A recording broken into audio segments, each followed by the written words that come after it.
With the 15th pick and with the 26th pick in the 2019 NFL Draft, the Washington Redskins select Dwayne Haskins, Montez Sweat.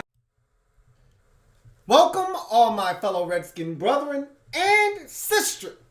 I am your man and resident Redskins fan, Luke. Thank you for joining me here on the Redskins Report Live. So, NFL Scouting Combine starts tomorrow. They're already down in Indy. I think the first three groups have already touched down. The last group, which is the DBs, will touch down tomorrow. But they're already going through interviews. They're already done physicals, and they're going in layers. So that process has started. We've already heard from Kyle Smith. We've already heard from Ron Rivera, our head coach. It's been a whirlwind these last 48 to 72 hours with all the information that has come out. Some of the sound bites, some of the things that have been said. I'm going to play a sound bite from Daniel Jeremiah and what he had to say during his pre-combine presser that he does. Remember, he's now taken over the lead analyst role at NFL Network in terms of the draft that was once held by one Michael Mayock. Mayock took the Raiders GM job some year and a half ago, and now Daniel Jeremiah has assumed the role of lead analyst at NFL Network. He does a phenomenal job. I thought he was excellent before Mike Mayock left. I think he has stepped his game up and taken on that role very well. Listen to his entire, as I used to do with Mike Mayock, his entire pre-combine presser that is available to media members. And so I took a soundbite that, and there were several Redskins questions aimed at Daniel Jeremiah, but the one that I thought was most pertinent, I'll give you that soundbite before we take off for the night and start taking calls and opening up phone lines and getting to the comment section and all of that good jazz. But everything's on the table. Free agency is right around the corner. There's a new CBA that could be enacted. Right now, I think there's some pushback from the players. I don't know if they're going to get the requisite number of votes that they need to have this thing ratified. However, it sounds like we're going to have a 17-game schedule around the horizon at some point. Sounds like we're going to have 7 playoff teams next year, whether the new CBA is enacted or not. So a lot of things taking place with the NFL right now. A lot of things taking place with our Washington Redskins. It's a really exciting time. I'm not going to lie to you. A lot of scenarios are going to play themselves out over the next month as we get into free agency, see what kind of holes the Redskins decide to fill via the free agency route. And then that will really start to clear the picture up for us as to what they're going to do come draft time in late April. And right now it's just hard to say. But there are positions that we are aware of that I think the Redskins are going to look to target in free agency. And I think we'll express some of those throughout the course of tonight.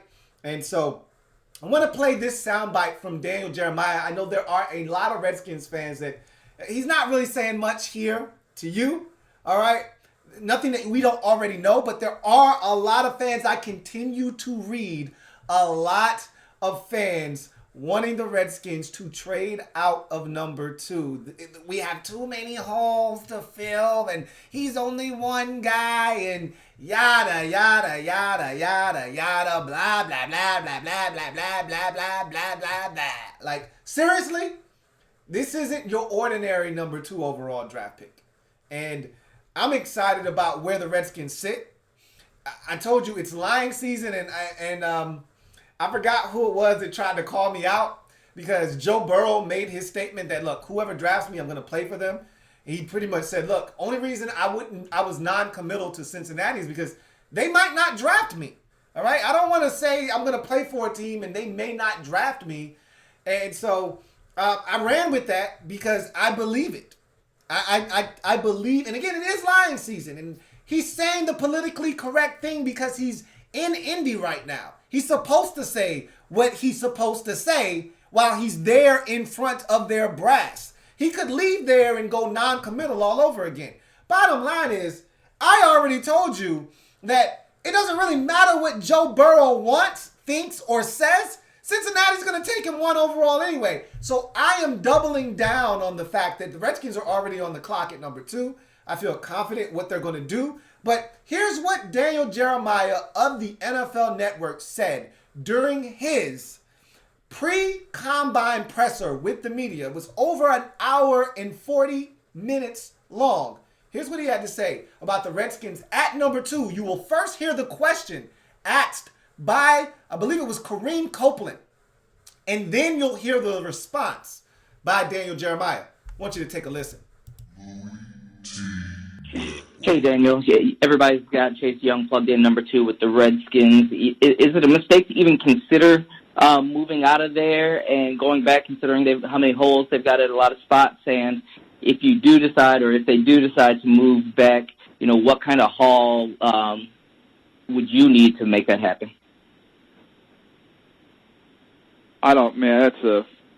First of all, it'd be somebody, obviously coming up for a quarterback. I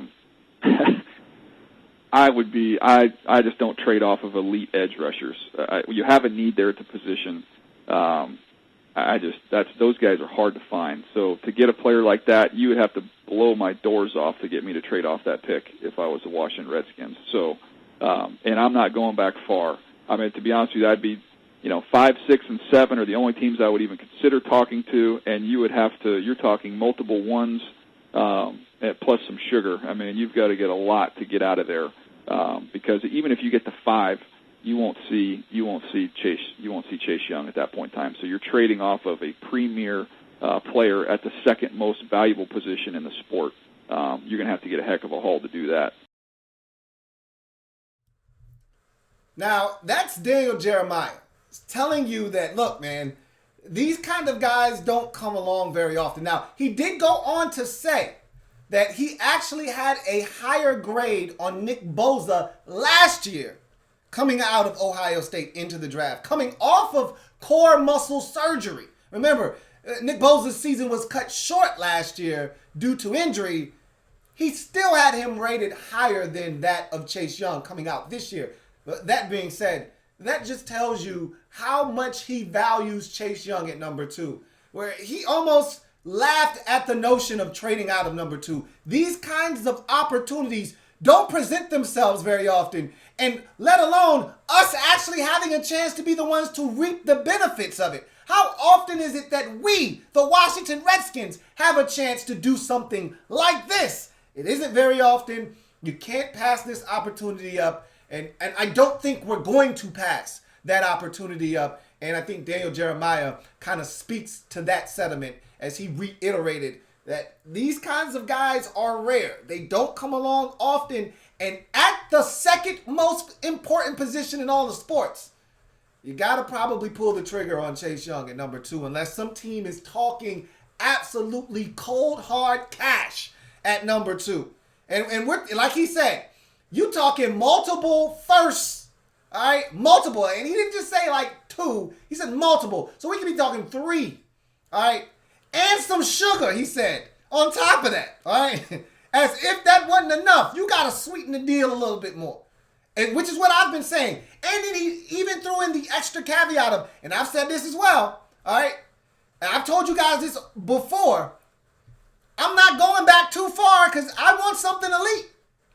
So he's like, look, I'm not going back any further than that combo that sits there at 6, 7, and 8.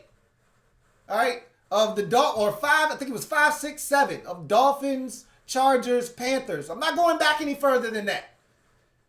And they've got to give up King's ransom. So for what it's worth, I know I'm preaching to the choir. A lot of you didn't necessarily need to hear that. You agree with me, but there are some of you that don't. I just thought you might want to hear that. Maybe you don't. Whatever is said isn't going to change your mind. All right? It doesn't matter who says it. It's not going to change your mind. You feel the way you feel. I just thought, and DJ is one of those guys, much like Mike Mayock this time of the year, his opinion is gold. To me, I just thought that was a pretty interesting nugget from his conference. Anyway, let's get to the show.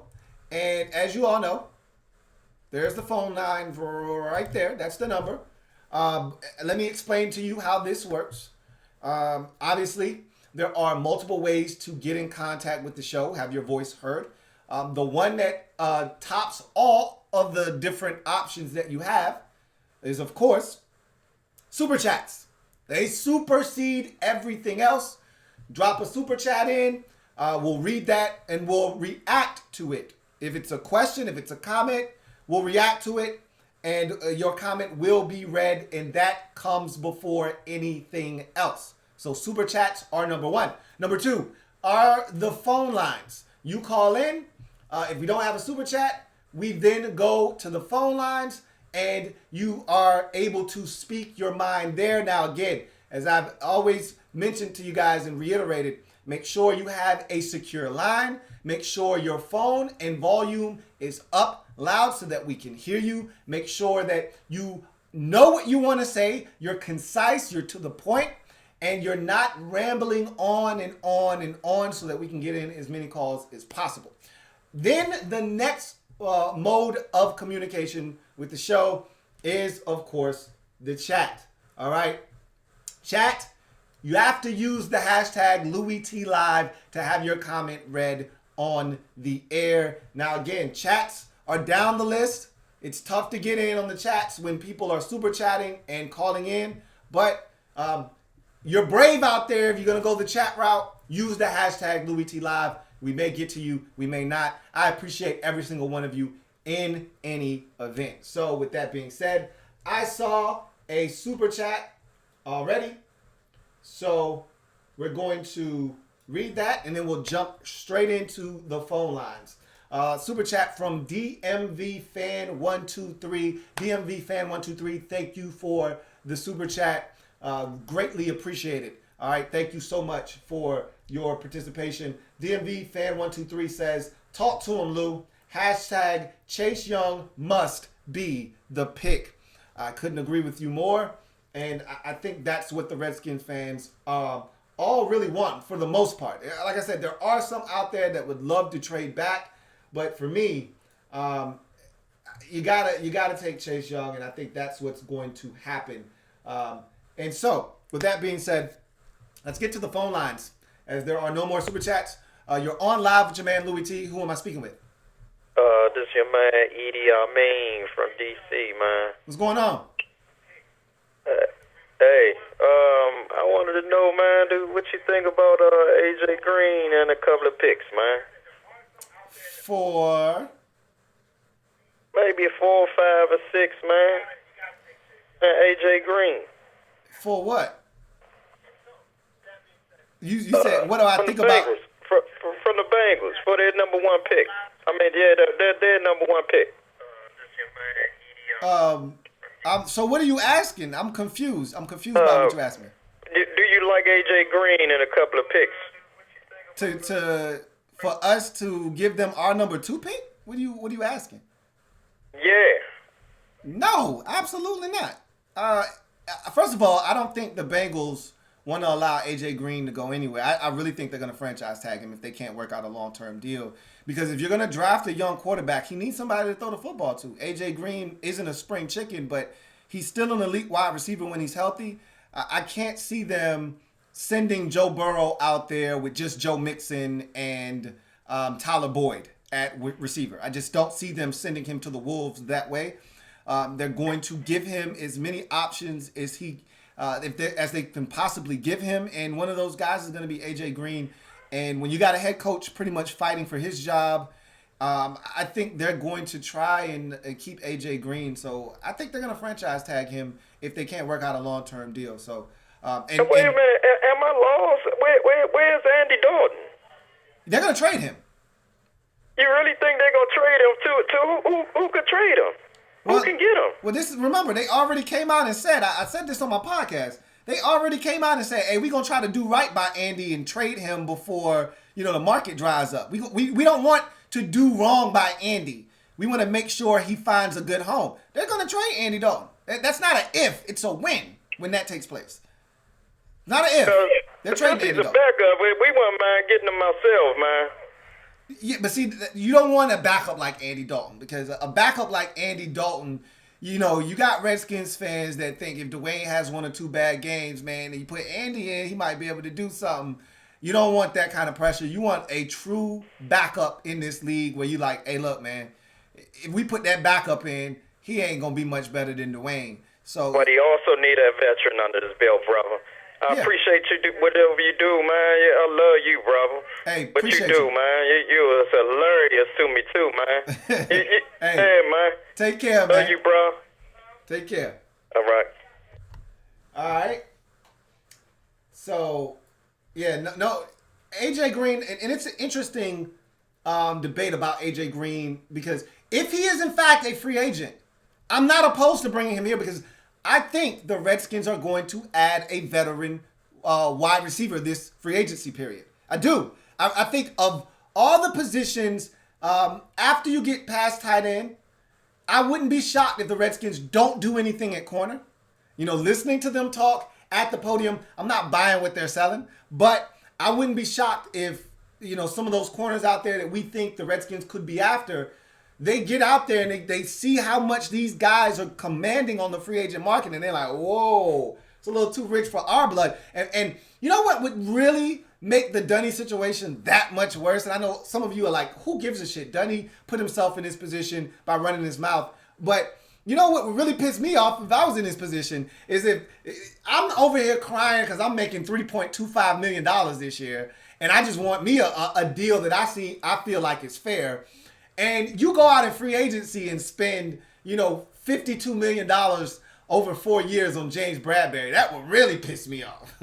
So it'll be interesting to see what the Redskins do. I think they're going to sign a veteran wide receiver because when you look around the wide receiver core, there isn't a veteran. Paul Richardson was the veteran on that group, and he was never healthy.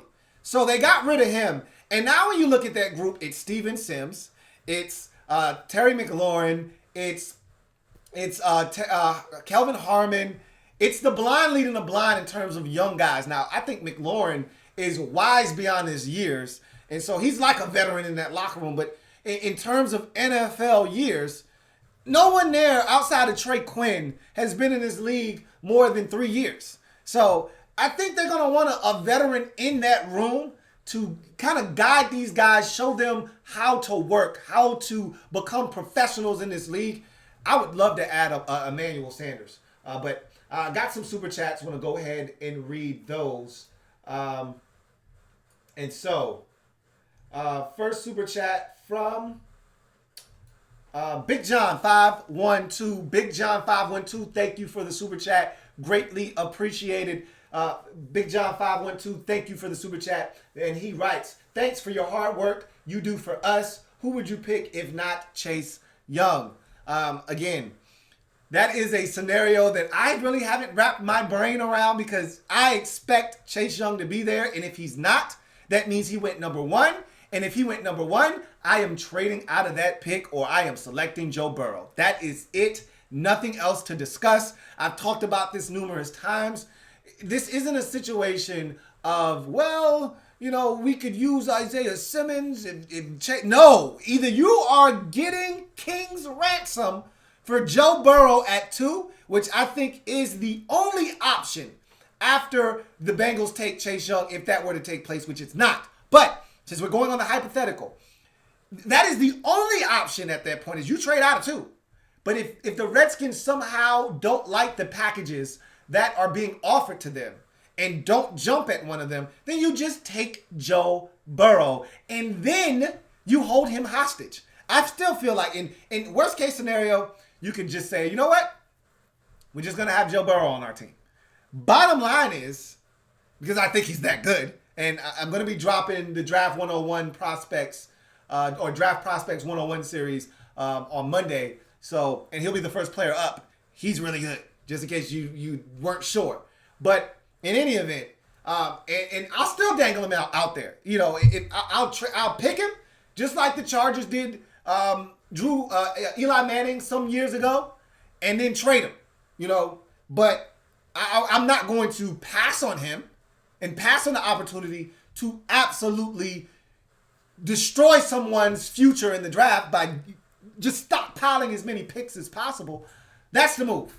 If it's not Chase Young, it's Joe Burrow or a trade. Really, the trade comes first. Thank you for the super chat once again, Big John 512.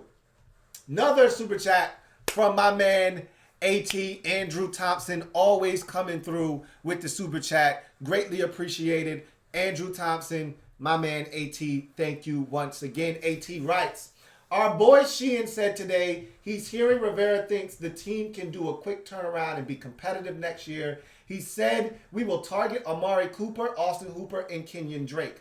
Thoughts? I haven't been on the podcast lately, so I right now can't tell you, but I'm gonna take your word for it that Sheehan made those comments, and let's take them one by one. All right.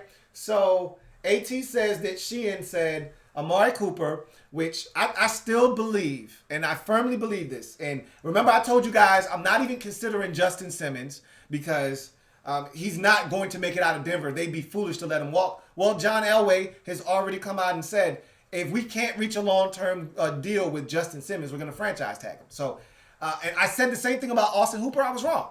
All right, the Falcons can't afford him. They're not going to franchise tag him. He's going to be a free agent. I do expect the Redskins to go after him. Will they get him? I don't know. We'll see. But so I do agree with Sheehan on Austin Hooper. Amari Cooper is going to be interesting because I still think the Cowboys get a deal done with Dak Prescott. And I think they get that deal done out of necessity of not wanting to lose Amari Cooper because they're going to have to slap the franchise tag on Cooper. If they can't reach a long-term deal with Dak, then you have to slap the franchise tag on Dak and you run the risk of losing Amari Cooper. So I think they're going to find a way to get to a long-term deal with Dak Prescott for fearing losing Amari Cooper. But if Cooper were available, I wouldn't be opposed to it. It's going to cost a ton of money. I'm not a big Amari Cooper fan. I'm not going to lie to you. But we've seen, when healthy, what this man is capable of. All right? We've seen what he's done to us. All right? In the past with the Cowboys. That first year when he came over in that trade, that Thanksgiving Day game, my God, he destroyed us. All right? The guy is uber talented. But I've always said he has the demeanor of a Josh Doxson. You know, he could kill you for 8 catches, 186 yards, and 2 touchdowns. Or he could catch 2 balls for 8 yards and wouldn't really give you the appearance that he gives a damn either way. I'm not the biggest Amari Cooper fan, all right? But if the Redskins went in that direction, I wouldn't be upset. I told you the kind of guys I'm looking for in free agency, if you're going to spend big money, are the guys that are coming off of their first contract. Amari Cooper is coming off of his first contract. So I would not be opposed to signing on Amari Cooper, but it's going to cost a lot of money for Amari Cooper. I'd much rather go after a veteran like E-Man Sam, but I do think the Redskins are going to go after a veteran wide receiver. I haven't even given Amari Cooper thought because I don't think he's getting out of Dallas. The Cowboys didn't trade a first-round pick to then let Amari Cooper walk 2 years later. That's not the thought process that they had when they made the deal, and he's performed well for them. It's not like he's been this dud, like when the Giants traded for Leonard Williams and got no production out of him, and now they're like, Leonard can hit free agency. All right, the Cowboys traded a first-round pick for Amari Cooper 2 years ago, and he's been outstanding when healthy. I don't think they want him to walk, and so I don't see him getting away from them, but Austin Hooper is a guy that I think the Redskins will target. Kenyon Drake is interesting. I've always been a massive Kenyon Drake fan. Here's the problem with Kenyon Drake. One, I don't think the Cardinals let him out of their building. He's a perfect fit for that air raid attack that they run out there with Cliff Kingsbury. I thought when he came into the mix, they got really dangerous offensively. They'd be foolish to let him walk. To me, he's the perfect fit in that scheme. I'd love to have him here because we don't have, unless Bryce Love comes back healthy, we don't have a Kenyon Drake type of back. Now, if Bryce Love is healthy, he is Kenyon Drake, all right? A little bit smaller. Kenyon Drake to me is a more well put together back, but he is Kenyon Drake. He can catch it out of the backfield. He can run it. He's got top speed. Everything that Kenyon Drake poses in terms of a threat on the football field, you can get that out of Bryce Love, but he's got to be healthy. So, and Kenyon Drake, not going to have to break the bank for him either. So again, wouldn't be opposed to it. Would not be opposed to Kenyon Drake. I don't see the Redskins going after him. However, I think they actually like their running back situation. I did hear Kyle Smith at the Combine say they're not opposed to adding some depth at running back. That's some depth that wouldn't cost you all that much money. So that's an interesting play there, Kenyon Drake. That's interesting. That's one to put in the back pocket and kind of store away because that one could come into play. I, however, don't see the Amari Cooper one. I think that's a little too rich for the Redskins' blood right now. But we got money, man. We got bread. So we're dangerous right now because we got money and they may be looking to blow it. Amari Cooper's a guy you could definitely spend some money on. So we will see. That's a great one there by my man A.T. So got another super chat. Gonna read that. This one is from Farrah Cody. Thank you for the super chat, Farrah Cody. Greatly appreciate the super chat. Farrah Cody writes, what if Giants offer us Saquon and for 2? Would you? No, I wouldn't. I'm good. Thanks, but no thanks. I'm good. Saquon is a hell of a football player. But Chase Young, I just told you, is the second most important position in football. Running back is way down the list. When you start talking about most important positions, all right, running back is way down the list. Give me the edge rusher, all right? Because if the Giants come up to 2, guess what they're going to do? They're going to take Chase Young, all right? I don't want to face him for the next decade plus, all right? Terrorizing Dwayne Haskins or whomever is at quarterback for us. I'll pass on that. So, nope, I wouldn't do Saquon for number 2. And I don't think the Redskins would be interested in doing that either. Thanks for the super chat, though, once again, Farrah Cody. Got another super chat. I'm going to go ahead and read that. This one from Matthew Manos. Matthew Manos, thank you for the super chat. Greatly appreciated. Looking forward to chopping up with you. Thank you for the super chat. And Matthew writes, sup fam, just wanted to bless you real quick, not much, but thanks brother, HTTR. Every bit counts, all right? That is a ton. Thank you very much, Matthew Manos. Greatly appreciate it, my man. Thank you once again. As we move on to the next super chat, this one from a Giants fan. My man Cruisin 26. We go way back. Cruisin 26. Thank you for the super chat, man. Greatly appreciate it. And I'm actually quite surprised to see you here, but I'm happy that you're here. And I once again thank you for your generosity. Cruisin writes, Louis T, you're the best at breaking down the NFL draft. Can't wait to see your offensive tackle breakdowns. Giants need a tackle. Who's your favorite tackle? Man, there are some good ones in this draft. Let me go through my list that I've done in terms of guys that I've taken a liking to in this draft. Obviously, you know the big names, the Andrew Thomases of the world, the Tristan Wirfs out of Iowa. But there are some guys like Mekhi Becton out of Louisville. Really think that this guy is a freak, man. He's huge. He's long. He's one of those guys that even when he's wrong, he's still right. It's almost that same feeling that you got when you watched like a Jason Peters, for instance. That the guy was so athletic but so big at the same time. Orlando Brown comes to mind in terms of, and he's a much better athlete than Orlando Brown. But even when Orlando Brown is wrong, a lot of times he's still right because he's so damn big and his arms are like vines. So even if he missteps or he's not in the perfect position, he still can block you because he's so damn big. Like, that's how I look at Mekhi Becton. Jedrick Wills of Alabama is starting to shoot up draft boards, and I see why.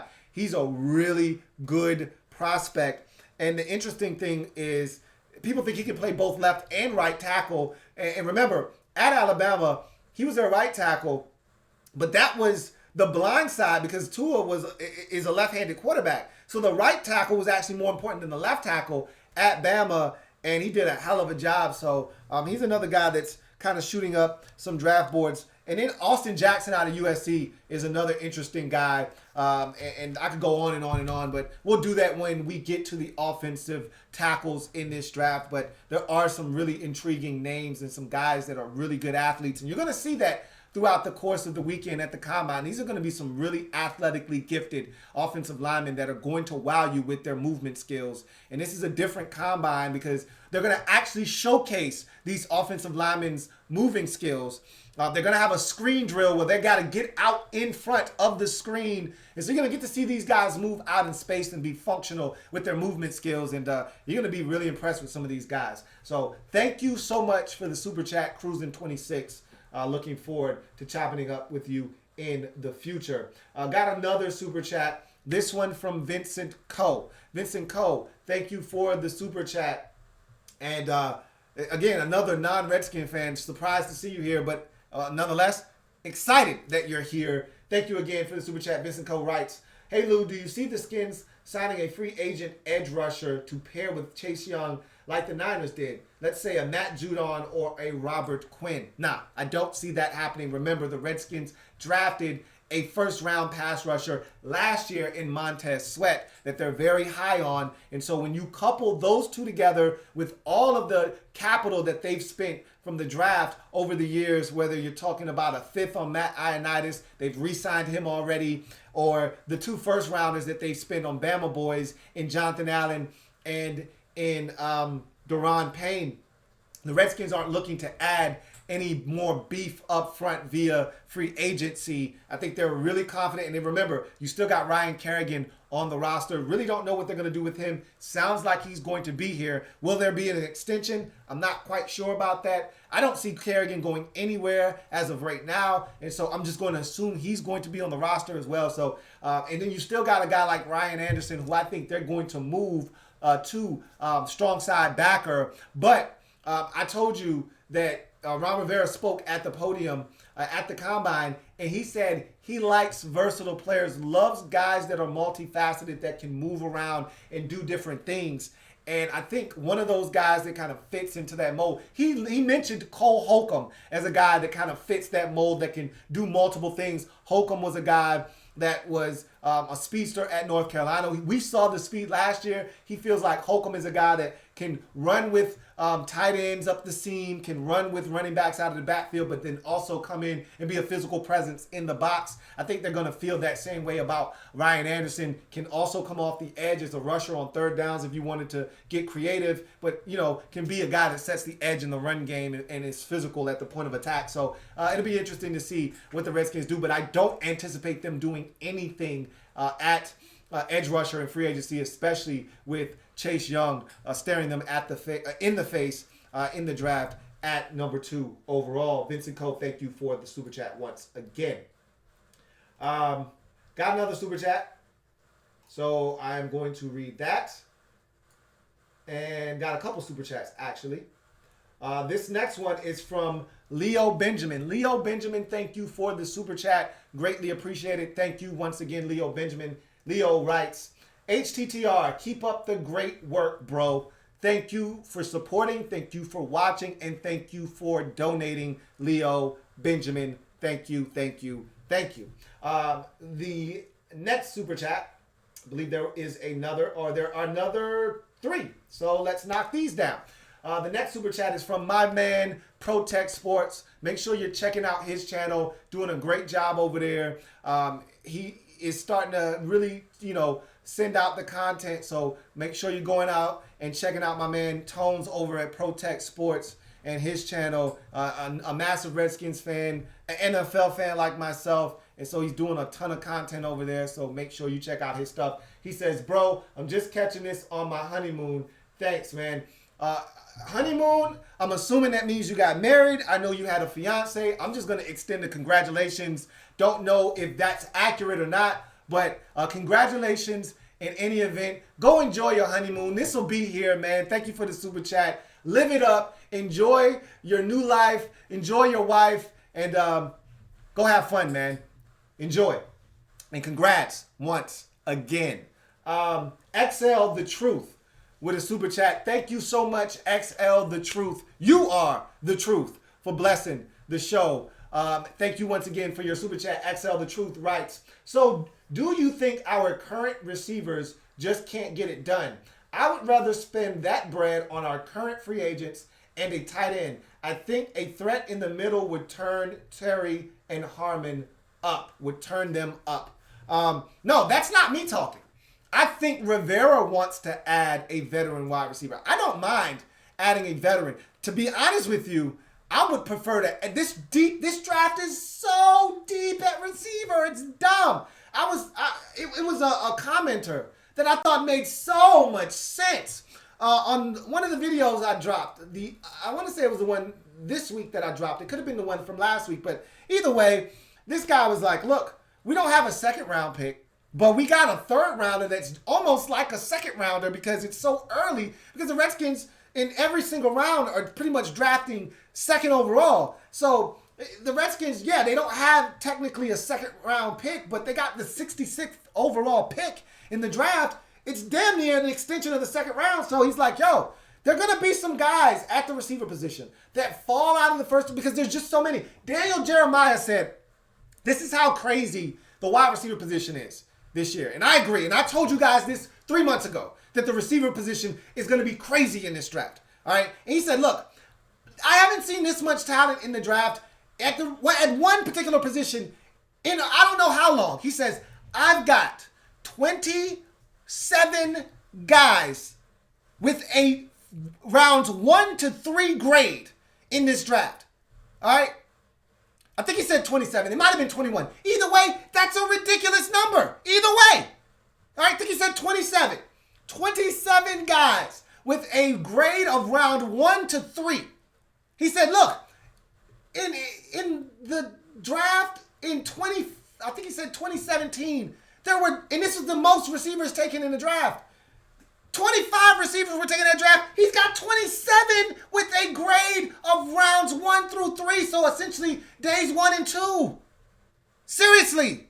Someone's going to fall that probably has a first or second round grade to the Redskins in the third round. And I don't know if the Redskins will even be interested. I don't even know. I think our guys can get it done. I really like Harmon and Sims and McLaurin, and I think adding a veteran wouldn't hurt, but I would much rather add a young guy. I don't want to go spend money on Amari Cooper. I don't think that's a smart investment. I'm not an Amari Cooper fan. I would much take that money and spend it on Emmanuel Sanders, and then you can spend that on Emmanuel Sanders and Austin Hooper. The money that it's going to take to sign a guy like Amari Cooper, you're probably going to spend that on a corner and a veteran free agent receiver like Emmanuel Sanders. Put those two contracts together, that's what it's going to take to get Amari Cooper. Instead of just being able to say, you know what? I'll get the veteran wide receiver, get the cornerback, get the tight end, and bypass spending a bunch of money on a wide receiver when we've got young guys and you can get another one in the draft. But I think Rivera wants a veteran to lead this young group of receivers. And if you're going to turn it around quickly, I've told you this already. Rivera is a stickler for veteran football players. He likes guys. He's comfortable, I should say, because he's talked about this roster very glowingly about how young it is, how talented it is. But he's a stickler for having veterans lead the way. We don't have a ton of veterans leading on this team. There aren't many of them. It's a very young roster. I like it. Young. However, he wants more veterans, and I think they're going to add a veteran at the receiver position. I really do feel that way. And it wouldn't shock me if that guy comes via free agency early on in free agency. And we'll see what they decide to do. I hope it's not Amari Cooper. You know, I hope the Cowboys take that equation off the board, or fine, even if they don't re-sign, because I would love to get Amari Cooper out of our hair. You know, if as long as he doesn't go sign with like the Giants or something, because they need receiver help as well. But I'd like to see him just get the hell out of the division altogether. But I don't want any parts of Amari Cooper here in Washington, to be honest with you. But if they did that, I wouldn't be upset. I'd be disappointed at how much money they spent at the receiver position when they could just draft a young guy and be done with it. So, to answer your question, I don't have a problem with our current receivers. I do think they can get it done. I think Rivera is more concerned about the ability of our young receivers to get it done by themselves. And so I think I think Emmanuel Sanders would be the perfect receiver to bring in here because he's the consummate professional. He's one of the best route runners in the league. These guys can learn how to study, how to be professionals, how to watch film, how to weight train, how to do all of the little minute things that make you elite in this league from a guy like Emmanuel Sanders. And he loves being a teacher. You know, I've listened to this guy talk. I've watched him work. I've watched him work with young guys in other locations. I know what this guy is about. I'd love to have him here. So we'll see what the Redskins decide to do. Thanks for the super chat, XL the Truth. Another super chat here.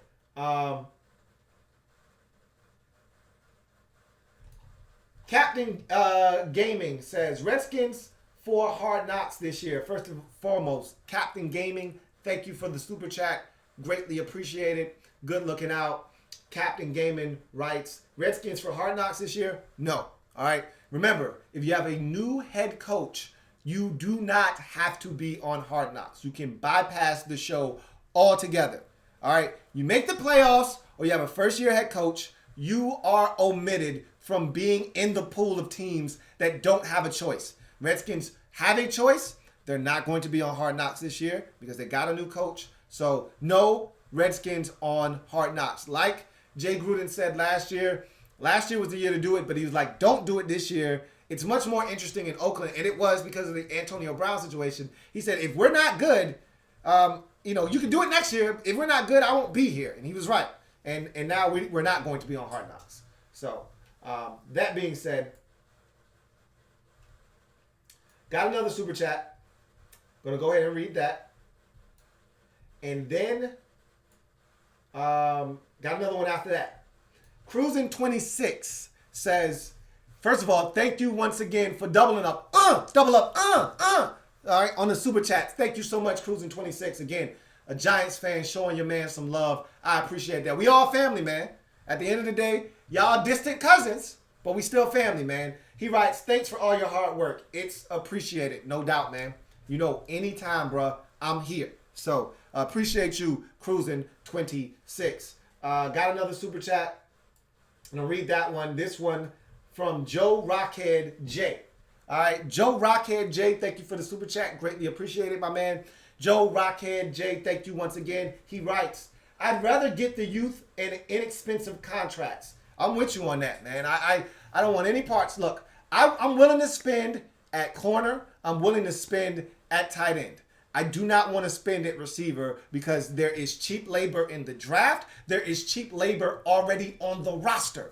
I'm not looking to spend top dollar. It's not going to cost you top dollar to sign Emmanuel Sanders, who is in his 30s, all right, who still has really good football left in the tank. It's not going to cost you very much to bring him here to Washington. I think you're going to have to pay him, but it's not going to be what you're going to have to pay A.J. Green or an Amari Cooper to bring their services and talents to Washington. I think you can get him on the cheap, relative cheap in comparison to those guys. So I wouldn't mind spending on a guy like that. But, if you're going to go out after a Robbie Anderson or an Amari Cooper, and Robbie Anderson is going to be cheaper than an Amari Cooper, but you're still going to have to pay for Robbie Anderson. I think someone's going to pay. And remember, free agency isn't free. These guys are looking to get broken off. And generally, when you've got 31 other teams bargaining and going in for your services, usually the price goes up, not down. And so a guy that you look at and say, man, I wouldn't pay 1 cent over fill in the blank is going to exceed the dollar amount you were thinking by about $20 million. You're like, whoa, I wasn't thinking about paying Robbie Anderson more than $40 million. And you're going to see Robbie Anderson sign a 5-year, $67 million contract. You'd be like, whoa, Robbie Anderson for $12 million per. That's crazy. Yeah, someone's going to break him off. I don't think it needs to be us. So I'm with you.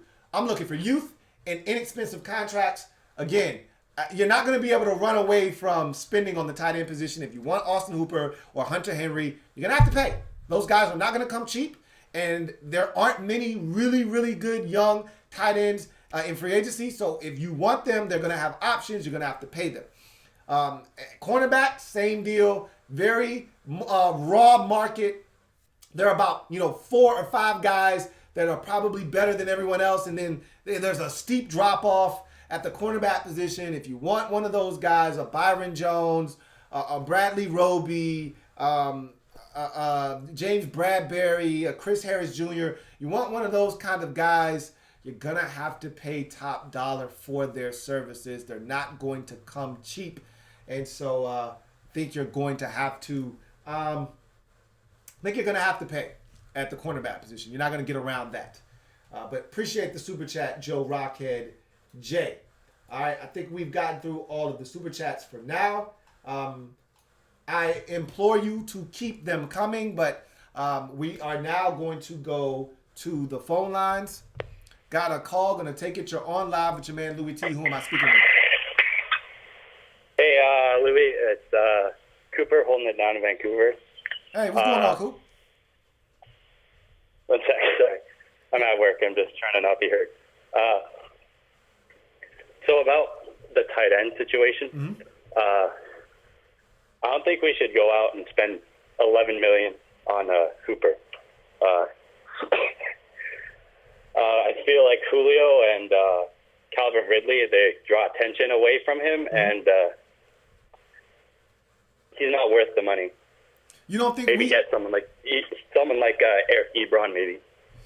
You don't think that we have receivers that can take attention away from him here? I mean, Terry McLaurin and Steven Sims maybe, but I feel like he's a product of Julio and Ridley. I mean, that's fair. I don't disagree that he was, an afterthought in that offense because of the explosive receivers that they have on that team. But at the same time, you still got to get open. You still got to make plays. He was able to do that with the opportunities that were presented to him. And I think he would have some similar opportunities here. I mean, I feel like you bring him here, it opens up for Terry. If they're keying in on Austin Hooper, then Terry's going to get free. If they're keying in on Terry and Steven Sims is able to make some plays, and we've seen his playmaking ability, that's going to open it up for Hooper, I believe, here as well. So, for me, Ebron is often too hurt, too injured, and he's one-dimensional. He's not going to block anybody. He's a pass-catching threat. And you really don't know what you're going to get from Ebron from year to year. 2 years ago, led the league in touchdown receptions. Last year, missed half the season with an injury and wasn't the same guy. So, and remember, the Lions gave up on him at the end of his rookie contract. So I'm good on Ebron. I'd much rather just spend on Austin Hooper and just bet on his upside. Yeah, that's fair enough. I just feel you're going to have to give him top of the market dollar. You're right. Teams are going to be competing for him. Yep. I'd much rather spend like $7 million or however much Ebron will command, or someone else like that, and then draft someone. Yeah. I don't think he's on the level of a Kelsey or a Gronk or Kittle, anything like that. So yeah, you're right. I get your point. You're right about that. He's going to command top of the market money. I don't know if he's worth it or not. I agree with you there, but when you're in free agency, generally you're going to overspend for items when you're out there, especially if you want elite items, top of the market items. And you're right again in your assessment that he isn't Kelsey, he isn't Kittle, he isn't Ertz, he isn't elite. All right, you're right about that. But he's the next tier down, and you're going to have to pay for that. So, yeah, fair enough. Okay, thanks, Louis. I appreciate all you do, and your channel is really awesome. Hey, thank you so much, man. Appreciate you chiming in, and look forward to chopping up with you in the future, man. Take care. Yeah, no problem. Take care. All right, that was a really good call. And he made some valid points. I do not disagree with him. The only thing I will say is that I do not want Eric Ebron. I don't think he's worth bringing in here. And, you're going to have to pay top of the market money for a guy that may not be top of the market. I do think that he was somewhat a product of his environment, but I also believe he was good. I think he added to that offense. Which came first, the chicken or the egg? I think I know in this situation that Julio, and Calvin Ridley created opportunities for Hooper, but let's not act like Hooper didn't create opportunities for them as well, because he started to get off. He started to eat. Teams had to key in on him to make sure that he didn't kill them, And that opened up opportunities for Julio and Calvin Ridley as well. So it could go both ways. I like the fit here. I think he could do some big things in this offense. And so I'm looking forward to seeing the Redskins potentially get him or Hunter Henry or someone of that ilk. I would like them to also go after another tight end. But as the guy that I told you about earlier that talked about the Redskins not needing to, because the whole conversation revolved around him saying, hey, I don't think the Redskins really need to get a tight end in the third round, especially if we sign someone in free agency, because we don't need to spend a third round pick on a backup tight end when you could be getting something elite potentially at receiver. Fair point. It'll be interesting to see what the Redskins decide to do. If they get someone in free agency, that third round pick all of a sudden changes. If they get a corner and a tight end and a veteran receiver, all bets are off as to what happens there in the third round. So anyway, let's get back to the comment section where there are super chats. Let's knock them down one by one. The first one up is my man Andrew Kim, AK. What's going on, AK, man? Seems like it's been a while. Good to hear from you. And I always know when it gets close to draft time, I'm going to hear from my man AK. He says, appreciate your hard work, Lou. Thoughts on Bryce Love this season? I'm looking forward to seeing him get healthy, get back onto the field. I think the Redskins are going to take it slow with Bryce Love. I don't think they want to rush him.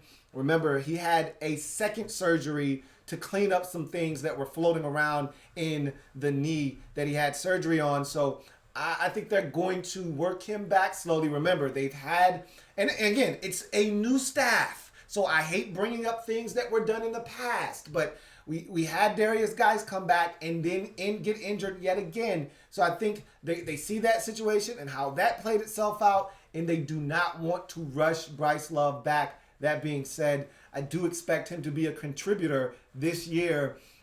It does raise the question, though, and someone said that Kevin Sheehan on his podcast talked about potentially bringing in a guy like Kenyon Drake. Hearing that does beg the question, do the Redskins feel like Bryce Love's going to be ready to go? I listened to Kyle Smith talk. It's Lion season. I get it. But I listened to Kyle Smith talk, and he had nothing but glowing things to say about the potential that Bryce Love has. And he sounded like a guy that felt really confident that Bryce Love would be ready to rock and roll come next season. So for what it's worth, I expect Bryce Love to be a contributor. I expect them to kind of ease him back into the swing of things. But I think by week 6, week 7 of the season, look for Bryce Love's role to be expanding in the offense if there are no setbacks, and expect him, especially if Guice can't stay healthy, they're going to need another guy to step up. That guy would be Bryce Love. If Guice is able to stay healthy, Kyle Smith also said that he expects Guice to be a guy that can catch it. He loves Guice in pass pro. That Guice is a guy that can handle the third down responsibilities that you're going to miss with no Chris Thompson on the roster. I think Bryce Love is a guy that could easily work his way into the mix, especially if Darius Guice isn't able to stay healthy. But I look for a guy that is probably going to be working his way back this year. And as we get closer to the end of the season, if we don't have any setbacks, you're going to see a guy starting to get back to that Stanford form that saw him have first round back written all over him until the injury. So appreciate the super chat, AK. And I definitely can't wait to chop it up with you over the course of this draft season. Got another super chat. Going to read that. This one from Jay Willard. Jay Willard, appreciate the super chat. Grateful for your contribution. And Jay Willard writes, I love the report that Haskins is taking the receivers to Florida. What do you think about that? That is showing leadership in my book. Keep up the good work. Thank you once again for the super chat, Jay. I talked about that on the video that I did earlier this week. I talked about how I felt the same way you do about this is showing the leadership qualities that we've been asking for. And if you listen to Kyle Smith, if you listen to Ron Rivera, they had glowing reports about Dwayne Haskins. Rivera reiterated over and over again that every time he looks up, in the building, he sees Dwayne Haskins. He says, I'm going to the gym. I see Dwayne Haskins. I'm walking past the film room. I see Dwayne Haskins. He said, everywhere I go, I'm walking past the locker room. I see Dwayne Haskins embracing teammates. So he said, this guy's getting the message that he needs to be here. He's been here quite often, and I really love what he's doing. And then Kyle Smith was the one that gave us the report that Dwayne was taking the receivers, to Florida to work out. And so all of this kind of coming together, it all talks about and speaks to Dwayne taking it seriously, Dwayne understanding what the team needs from him and what they're asking him to do in terms of stepping up in a leadership role. And I saw a message, I think on IG from Dwayne, pretty much saying that this season is personal. A lot of people came after this kid last season. There were a lot of shots taken at Dwayne Haskins via the media. There were people coming after him. There's still people coming after him. Pro Football Focus, who I'm not a huge fan of, talking about Dwayne not reading the field, missing some throws down the field, yada, yada, yada. There's still people taking shots at this kid, and he's looking to prove everybody wrong. Put that chip on your shoulder and don't take it off. It's there because he got passed over by the Giants, who he wanted to draft him. All right, for Daniel Jones, he put a chip on his shoulder that day. And it hasn't come off, and I don't think it's coming off. And he said, this season's personal. Good. Keep it that way. I love the work ethic. I love what I'm hearing, and I'm looking forward to seeing this guy work in 2020 and beyond. So I feel the same way you do. Great leadership being shown by Dwayne, taking the guys out to Florida to work out. Looking forward to hearing how that goes. Thank you once again for the super chat, Jay Willard. Kevin Thurston. With a super chat. Kevin, thank you for the super chat. Greatly appreciated. Thank you once again. And Kevin Thurston writes, what are you looking for in the third round? HTTR. Kind of just spoke to that. Hard to say right now. I told you, and I've been saying this, I would like for the Redskins to go after a tight end in the third round because there aren't many in this draft. And so if you're going to get a really quality tight end, you're probably going to need to move quickly.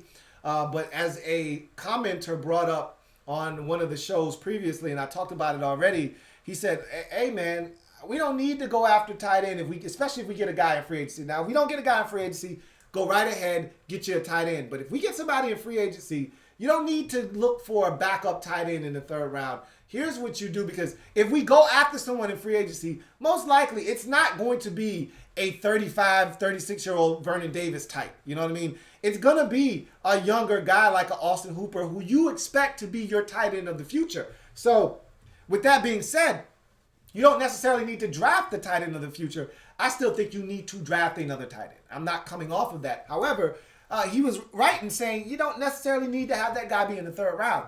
If that's the case, I wouldn't be opposed to the Redskins, getting a wide receiver, getting a corner, or looking at other positions. Even if they said best player available, and that best player available was a tackle, I wouldn't be opposed to that.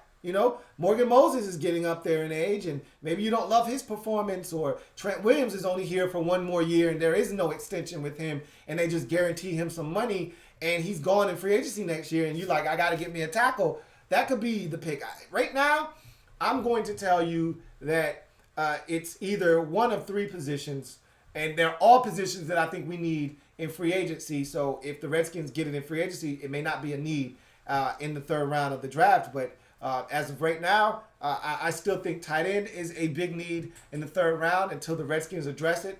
And I'm otherwise notified. Tight end is still the biggest need that the Redskins need to address in the third round. That is followed by corner, and then that is then followed by wide receiver. And then if you want to get into linebacker, if there are any athletes left, this is not a deep linebacker draft. So most of the fast, athletically gifted guys are going to be gone by then. So I don't anticipate the Redskins looking to do anything there.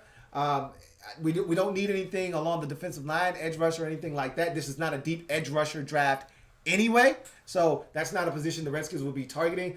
I think then you start turning your attention, and here's an interesting one we really haven't talked about a ton of. And I've talked about this on previous shows about, potentially going after a safety in free agency. And if the Redskins don't do that, the third round may be a hot spot for a safety position that could be, one of those positions that is slept on in this draft. Maybe the third round is where you spend a pick on a safety, because I don't think Monte Nicholson is the safety of the future here. But, fresh start, new regime, maybe Monte Nicholson wasn't being used correctly, and maybe they feel like Monte Nicholson has good football in him, and maybe he actually can turn his career around. But right now, it does not seem likely, and so don't sleep on safety as a wild card in the third round, especially if the Redskins get busy in free agency and start filling up their cart with items at random positions like wide receiver, tight end, and cornerback. You start knocking down some of these holes and you start looking around at other positions that need to be filled, like safety. I think that could also see its way up the list. And all of a sudden, in the third round, you see the Redskins targeting the safety position. I'm not saying, I'm just saying. So, thank you for the super chat, Kevin Thurston. And we go to the next super chat, Jordan Slater. All right. Thank you so much for your contribution. Thank you for your super chat. Greatly appreciated. Thank you so much, Jordan Slater. Jordan Slater writes, just wanted to say you're doing a great job and to keep up the good work. Thank you so much, Jordan, for your contribution. Greatly appreciated. And I thank you and all the other Redskin fans and non-Redskins fans, as we've had multiple non-Redskins fans contribute tonight. Thank you all for joining me. And you all know how I feel about you guys and all that you do for this channel. So I want to take this time right now to thank all of you for all the likes, for all the subscriptions, for all the time and energy that you pour into this brand, the Louis T Network. So thank you guys for all that you do for this channel. As we continue to move on and march forward, got another super chat. I'm going to go ahead and read that one. This one from OJ Turner. All right, the Juice Man. OJ Turner, thank you for your super chat. Greatly appreciated. Thank you so much, OJ Turner. OJ writes, hey Lou, what's good? Keep bringing the good heat. Fam, what do you think will be the first free agent the Redskins sign? I think that guy is going to be Austin Hooper. I think they're going to go after him hard, heavy. And the NFL has this moratorium period where the agents are able to talk to teams 24 or 48 hours before free agency actually gets started.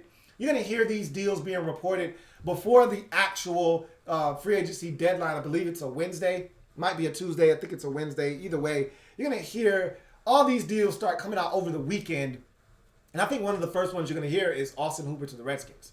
If they're as interested as we think, and we've been connecting dots for months now.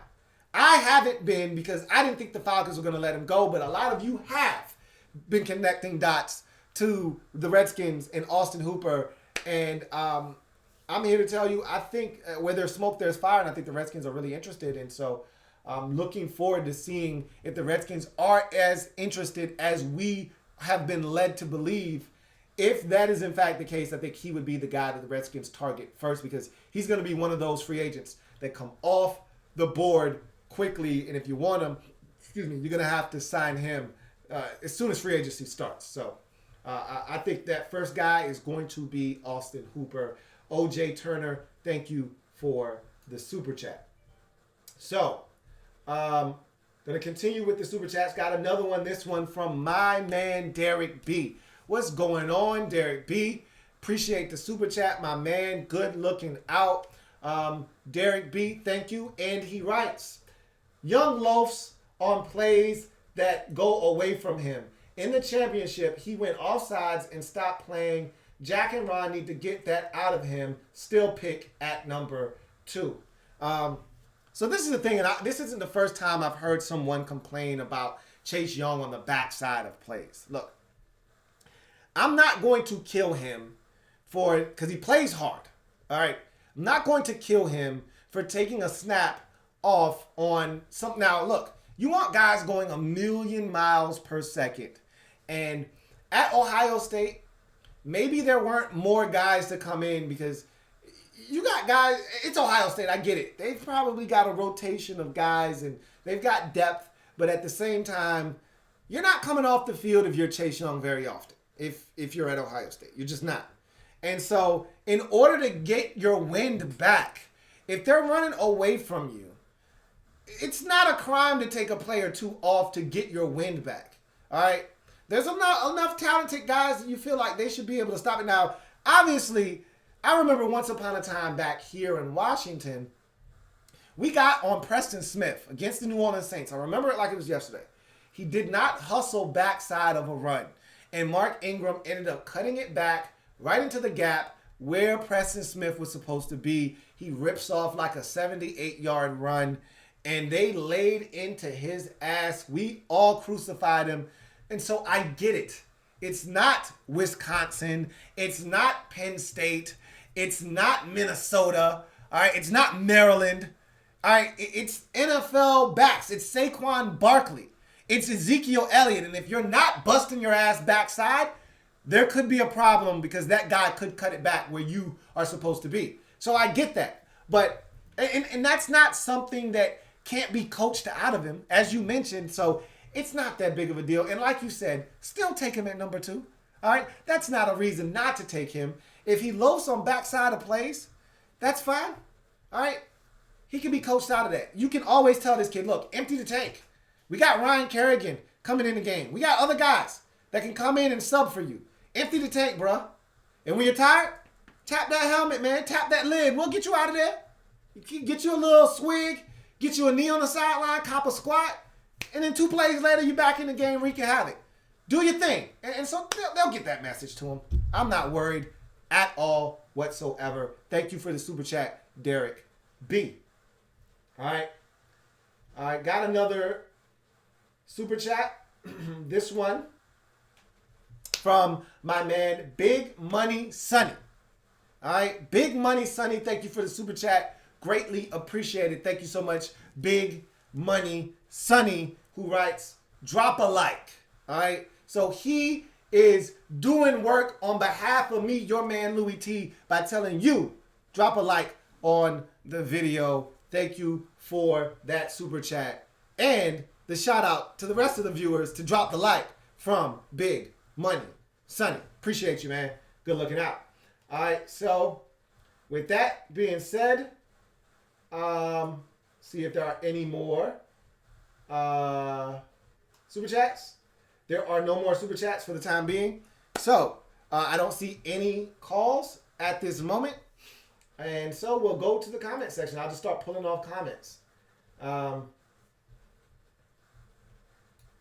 Trayvon Johnson says, what do you think about the prospect Chase Claypool potentially switching to tight end? I did a video earlier today kind of mentioning that. I'm a Notre Dame Fighting Irish fan. I think it's a great move. He's put on 9 pounds since the Senior Bowl where he weighed in at, I think, 220, I think he was 225 at the Senior Bowl. He was either 225 or 234, and now he's 243 or he's 234. Either way, he's put on 9 pounds, which shows his ability. I think he's 243 now from the 234 he weighed at the Senior Bowl. Either way, Chase Claypool was a big guy at Notre Dame. He was a physically built guy. And I think it's a great move for him. In a tight end draft that's not very deep, you add a guy like Chase Claypool to that mix. You know he can run. He's going to run faster than most of these guys. And I told you, in a league where teams are searching for the mismatch, I told you what the Ravens did years ago when they drafted the guy that's now in Oakland at the tight end position that just got the extension. Oh, man. Can't think of his name, but they took him. They converted him from wide receiver to tight end. Took him a while to get his feet in the league, and he had some issues with suspensions and things of that nature. Darren Waller is his name. And they converted him to tight end. The Raiders are reaping the benefits of all of the work the Ravens put in at converting this man to tight end. And Darren Waller went out and balled this year. He was the best guy the Raiders had on offense, and they rewarded him with an extension. You find guys that create mismatches. Chase Claypool can do that. And me being a Notre Dame Fighting Irish fan, I can tell you that this guy can play ball. And if you stick him at tight end, He's gonna beat tight end. He's gonna beat linebackers. He's gonna beat safeties. He's gonna be too big for safeties. He's gonna be too quick and agile for linebackers, and he's gonna be too big for those guys as well. I'm looking forward to seeing what he is able to do. And the NFL coaches have already requested that Chase Claypool work out at both receiver and tight end. So I think it's all but a foregone conclusion that he's going to make the switch from wide receiver to tight end. I think it's only a matter of time. Thank you for the comment, Trayvon Johnson. Let me see. Thought I had another super chat. I don't think I had. Nope, no more super chats. Got a call. Gonna go ahead and take it. You're on live with your man Louis T. Who am I speaking with? Hey, this is Joe Rockhead. Hey, what's going on, Joe Rockhead? Appreciate the super chat. Yeah, I did a super chat earlier. Yeah, man, appreciate you. So, look, I'm trying to be quick with this. Funny thing, man, like Hooper seems like the Kirk Cousins of tight ends now. Like he's the most wanted, even though he's not the best. Right. But at a time when he can affect the market a little bit. Yeah. Well, we'll see how that goes. Yeah. Anyway, Chase Young, man, I was really iffy about things until pretty much Burrows made it official. Yeah. So I'm like, okay, we're done with that. Moving back to the draft it sounds good, but it's like put it away. Look at what the Rams did. What they traded out to get RG3. When we got RG3, what they got out of the deal. Right. I don't want that. Right. I want someone who we're talking about years. The other teams salivating over this guy. Other teams are scared of this guy. Right. People are, just making a difference.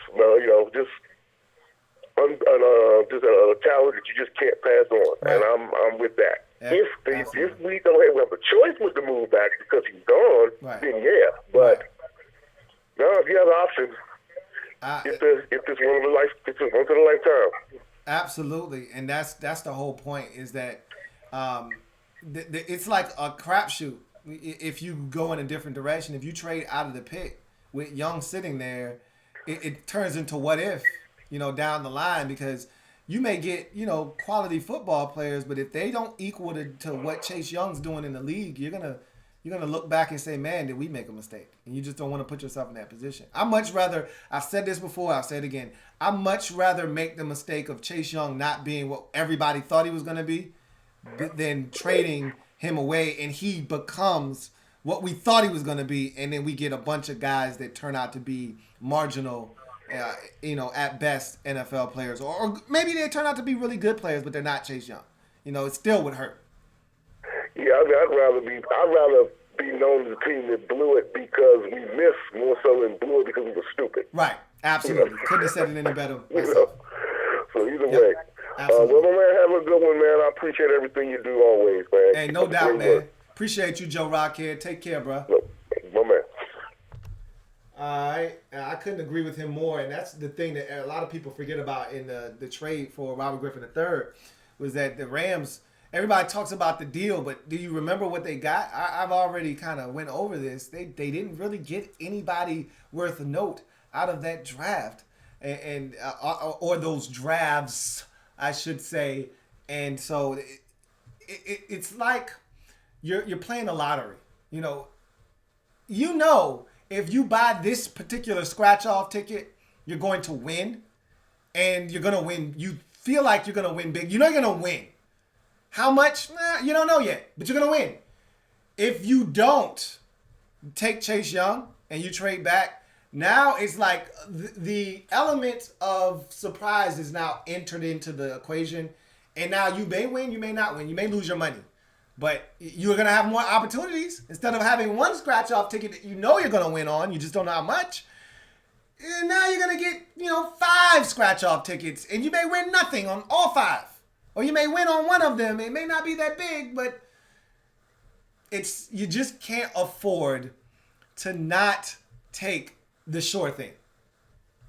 As simple as that. As simple as that. Anyhow, got another call. Going to go ahead and take it. You're on live with your man, Louis T. Who am I speaking with? Hey, what's up, Lou? This is Bay from D.C., baby. What's going on, man? Nothing much. Hey, babe. Hey, Lou, man, I appreciate your show, man. It's like therapy for me. I go through it every year. I go through my ups and downs, and I start doing all kinds of wild shit. Yeah. But, man, I want to tell you, man, I appreciate you, man. You break things down. Yeah. You help me through my mental moments. Yeah. And what I want to talk about, brother, was I think we ought to go hard for Austin Hooper. Mm-hmm. I really do. I like him. I like him a lot, man. And I know that you said you didn't really want to spend a third-round pick on a tight end, but if that boy Troutman is there somewhere between 3 and 5, I really like that kid. And there's no way we trade out of there with that second pick, man, in the draft, man. Somebody has to, if they want that draft, they want that second pick, they got to pull their trousers down because they get ready to get raked if they want that. Yeah. But other than that, man, the last thing I wanted to say, Lou, I heard on YouTube that a couple of guys, I think it was Street Scores, he said that a couple of guys, you and a couple of guys may be meeting in a training camp, Redskins training camp this year, man. So if that's true, man, you gotta let us know what the date is, man, because I gotta meet you, brother. I gotta bless you in person, man. Yeah. That's all I wanted to say, man. I'm enjoying the show, man. Have a good evening and a good week, bro. Hey, likewise, man. Y'all take it easy, man. I appreciate you. All right. All right. Hey, I wanted to add to that because he talked about Adam Troutman out of Dayton, the tight end that a lot of people are buzzing about. And the word out on the street is if this guy runs, and if you watched him on tape, you know this guy's talented. If this guy runs in that 6'2" to 4'5'7" range, if this guy shows the ability to run, and honestly speaking, at the tight end position, we overrate speed because some of the best tight ends in the league aren't burners.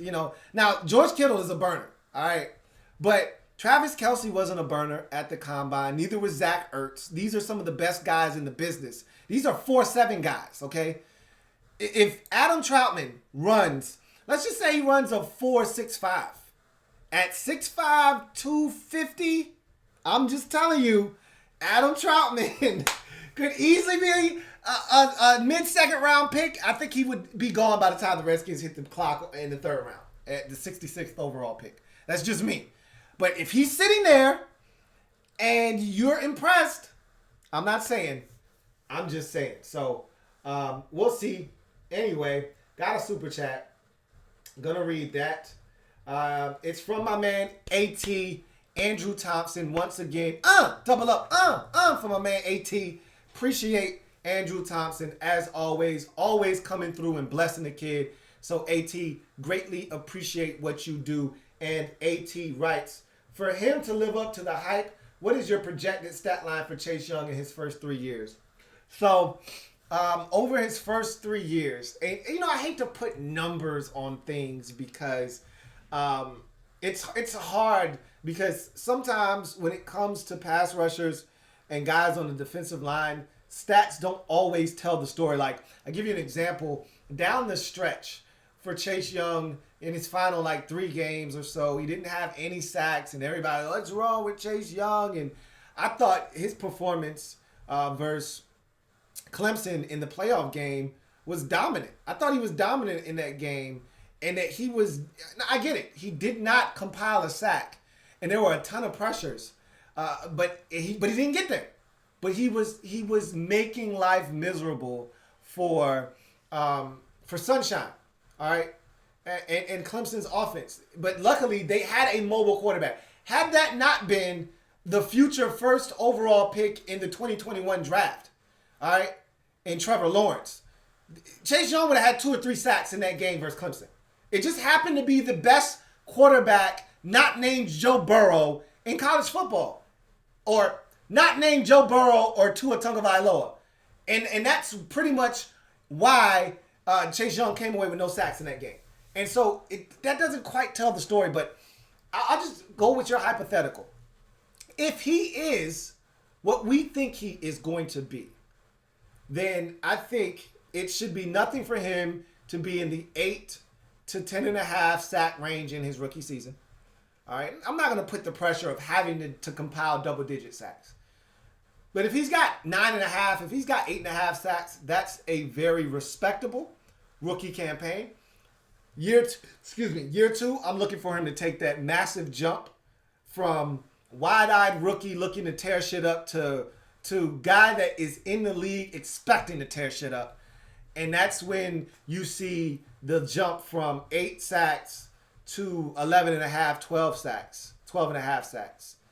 And then that third year, that's when he should be ready to just absolutely tear the cover off this thing. And that's when I'm looking for 15 plus. That's when you get into the elite territory. 15 plus in this league is elite. And that's where I think he'll be by the time we get to year 3. It could happen sooner rather than later. So let's add that up. Let's go with 8. Worst case is 8 rookie season. Let's go with 11 in his second year. That's 19 sacks. And then let's go 15 in his third season. So that's 34 sacks over 3 years. That's averaging 11 sacks plus. And I think that's right where I think he should be after 3 years of service in this league if he stays healthy, knock on wood. And I feel confident that he can achieve that. Also, what you also have to take into consideration is what other guys are doing around him. If Daron Payne and Jonathan Allen and Matt, I don't have any issues with Ioannidis. He was doing his thing, whether he was in a 3-4 or nickel defense, whatever. Ioannidis was getting to the quarterback. If those other guys, and Montez Sweat more importantly, if these other guys aren't stepping up and taking advantage of some one-on-one opportunities that may come because of Chase Young, if they're not taking advantage of that, teams are just going to double Young, and those numbers aren't going to get where they need to be. That's the point of having a tag team. Tag team, back again. And when he gets drafted, that's the song I'm going to be playing. It's tag team because I'm hoping, whoop, there it is. We got a tag team for the next decade tearing the league to shreds. All right, and it's probably not going to be a decade because you're probably not going to be able to re-sign both of them. If they're both elite like we think they are, you're probably not going to be able to keep both of them. But hell, for the next 5 years, tag team, back again. All right, let's do this thing. So you need 2 in this league to be elite. We could potentially have 2. I'm hoping that Montez Sweat is what we thought he could be, and Young comes in and dominates. So thank you for the super chat, AT. Appreciate you. So 34 sacks in his first 3 years. Throw in some tackles for loss. Throw in about 7 forced fumbles, and you got yourself your stat line for Chase Young over the first 3 years of his career. Got another super chat. This one from Jay Willard. Just like my man AT. Just like, who was it earlier in the show? Let's go back and find out.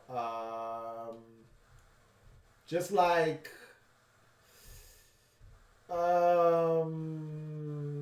Cruising. So just like Cruising, just like AT, Jay Willard.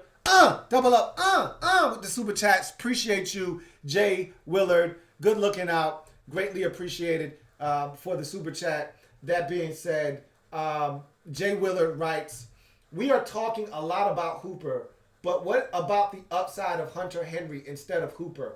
And come everyone 302 watching, drop that like. All right, so 302 people are watching. Drop that like if you're out there, as my man Jay Willard said. And you're right, we are talking about Hooper a ton. I've told you that I prefer Hunter Henry. I just don't think he's going to be allowed to leave Los Angeles with the Chargers because the upside, as you mentioned, is through the roof.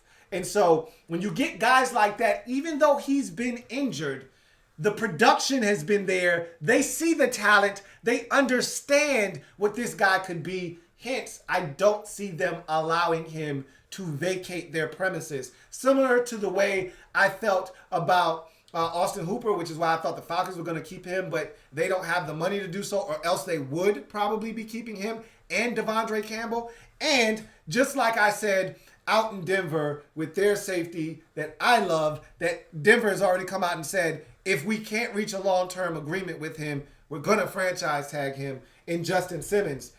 Usually when it's that kind of talent with the upside all mixed into one package, you're not going to let that guy leave. Especially when you're talking about positions where it's not going to cost you that much money. Like, we're talking about $10 million per. Yeah, it's a lot of money, but it's not that much money in the grand scheme of things because tight ends don't make that much money. As I mentioned to you, this is the last offseason that you're going to be able to get a tight end on a reasonable deal because George Kittle and Travis Kelce are about to get paid. And once they hit the market, they're not going to hit the market.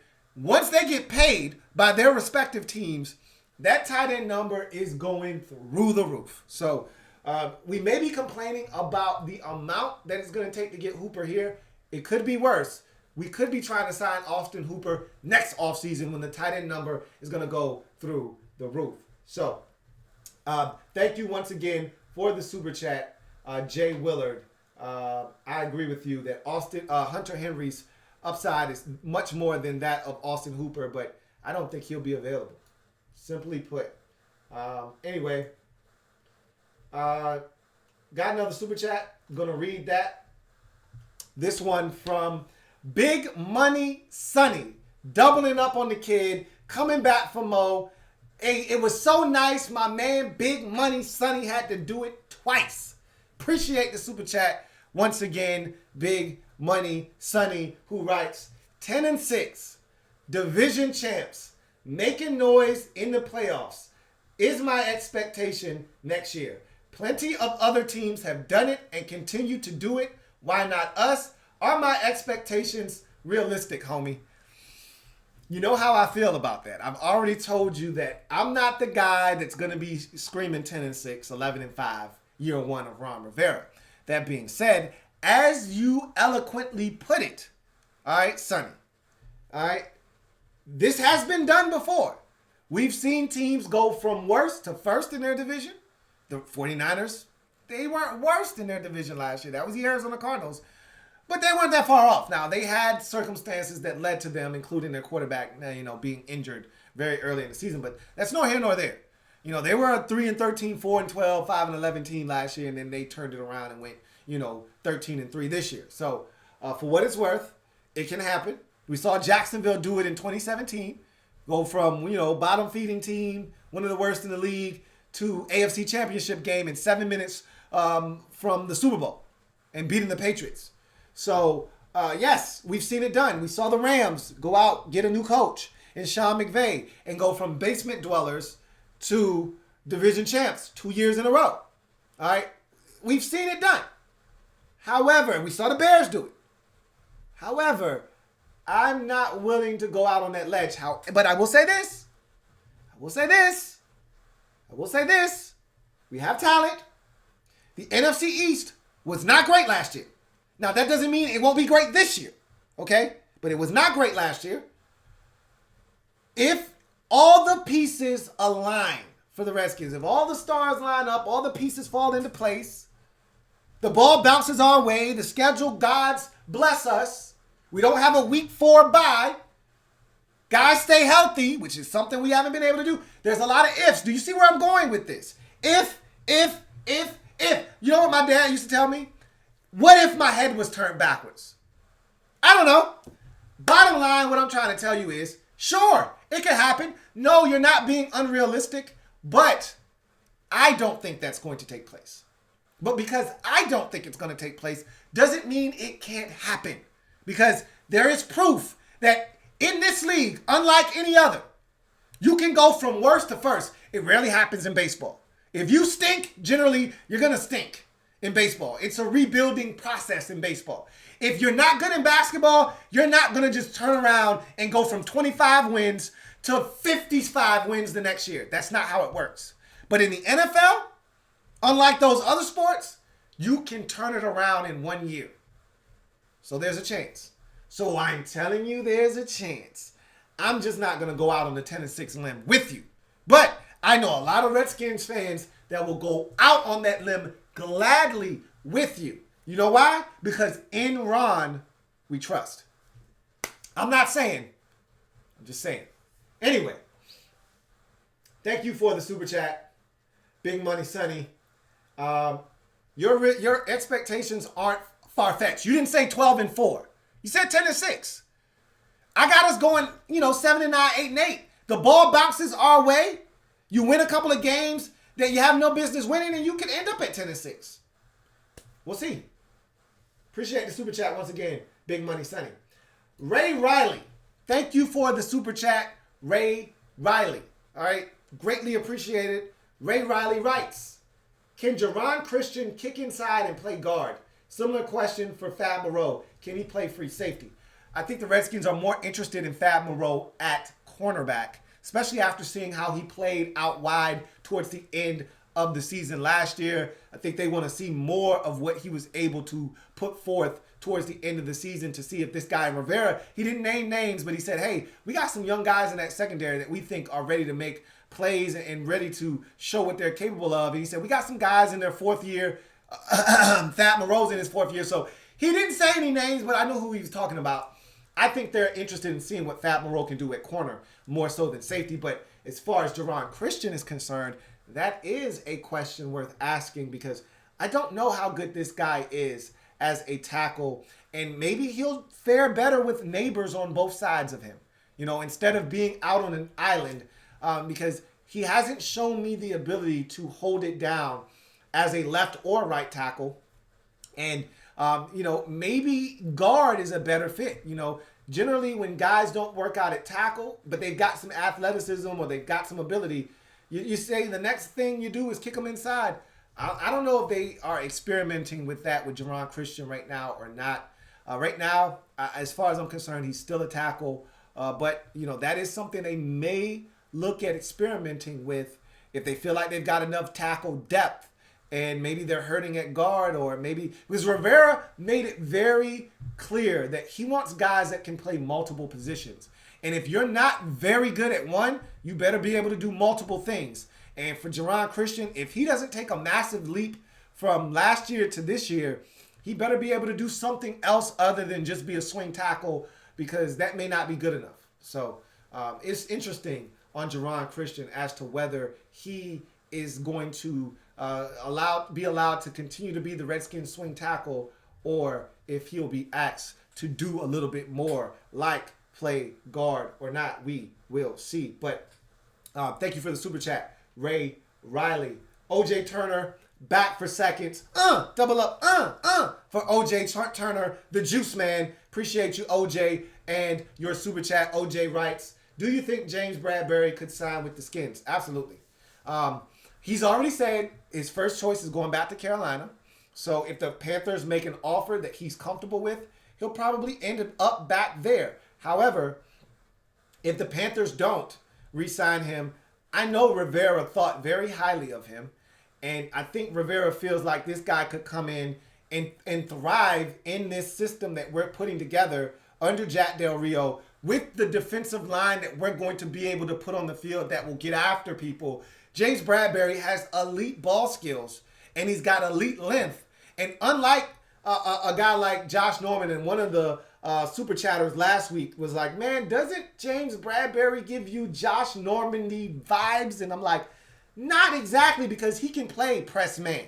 He can come up in your face and delete the airspace. And he's a better athlete than Norman ever was. So I actually have more confidence in James Bradberry's ability to go man-to-man and D guys up. So I think that Rivera would love to have him here. And he said it himself out of his own mouth. I'd love to play for Coach Rivera again. All right, so there is mutual, I think there's mutual interest between James Bradberry and the Redskins and Ron Rivera. The question is, are they able to find money that meets the demands of both sides? And can the Redskins get to him and his agent before another team steps in with an offer that James Bradberry simply can't refuse? We'll see. But yes, the Redskins are definitely in the market for a corner, I believe. And I think Bradberry may be at the top of their list. So that is definitely a realistic possibility. Another super chat, this time from PJ Black. PJ Black, appreciate the super chat. Good looking out. And so I am going to read that one really quick. PJ Black writes, who do you see as a sleeper in the draft for us? I'm looking at tight end Dalton Keene from Virginia Tech. The tight end position is interesting because there isn't a lot of top-level talent. As a matter of fact, I said this about 2 months ago, maybe a month ago. I'm doubling down on it. I don't think there's a first-round tight end in this draft. I don't. With all the receivers that could potentially go off the board, with all the offensive linemen that are going to go off the board, with the potential movement of these quarterbacks, you could see 3 go in the top 5 of this draft. You're going to see 3 go most likely in the top 10. You're probably going to see at least 4 go in the first round. With all that being said, you're going to see 3 or 4 defensive linemen, probably more like 4 or 5 go in the first round. With all of these guys coming off the board, you're going to see 2 or 3 corners go off the first round. The kid from Florida, obviously Jeffrey Okudah, Henderson from Florida. You're going to see the tight end position pushed to the back. And you won't see a tight end come off the board until the second round. I firmly believe that. So the talent isn't top heavy. And I think it's pretty thin at tight end. I told you last year was the dream year for tight ends. There were so many tight ends last year. You couldn't go wrong. I love the tight end position. I was gushing over the tight ends last year. And I think they're going to be really good. You saw, and I talked about Foster Moreau, and the Raiders got him, 3rd, 4th round? I think they got him in the 4th round. Love Foster Moreau. He was good for them. And I keep talking about him because I was all over him. And Jay Sternberger didn't play a bunch for Green Bay. He's going to be a stud, I think, for them. All right? And you look around the league at all the tight ends that have a chance to have an impact, and I think you're going to see guys step up over the course of their careers as time progresses. And we look back at the 2019 tight end class, and we're going to say, wow, that was an impressive class of tight ends. You're not going to say the same thing about 2020. And so when you look at a guy like a Dalton Keene from Virginia Tech, you got to go way down the list. But as I mentioned on my combine video that I did earlier today, I said, look, the tight end position, who can run? Because we can go back to the tape and find out if you can catch and what else you bring to the table. Can you block? Do you want to block? We can go back. Can you run? All right? Can you run? I don't need another 4.85 tight end lumbering around. I might have one of those already on the roster. Let me check. Yeah, I got a Hale Hinches already. I don't need another one of those guys. Can you run? Because if you can run, and you got a little bit of size, and I look on tape, and I see there's a little bit of ability to block, hey, we might be able to do something here, man. That's what coaching is for. So, I want to see, I talked about this as one of my top 10 things I'm looking for. Who can run at the tight end position, man? Who can run? Just give me some guys that are athletically gifted. Let me see something. And then we can go back, check out some tape, and figure out who we missed on, and then be like, all right, look, I got a list here of some guys that we might could get in the 4th or 5th round, and I think could be some sleepers in this draft. But, and maybe your guy, Dalton Keene from Virginia Tech is one of them. We'll see. Got an opportunity at the combine. We're going to see. Anyway, let's get to the next comment. Thank you, PJ Black, for the super chat. Got a super chat from Martin Matthews. Martin Matthews, thank you for the super chat, man. Greatly appreciate it, Martin Matthews. Good looking out, man. Greatly appreciate your generosity. And Martin Matthews writes,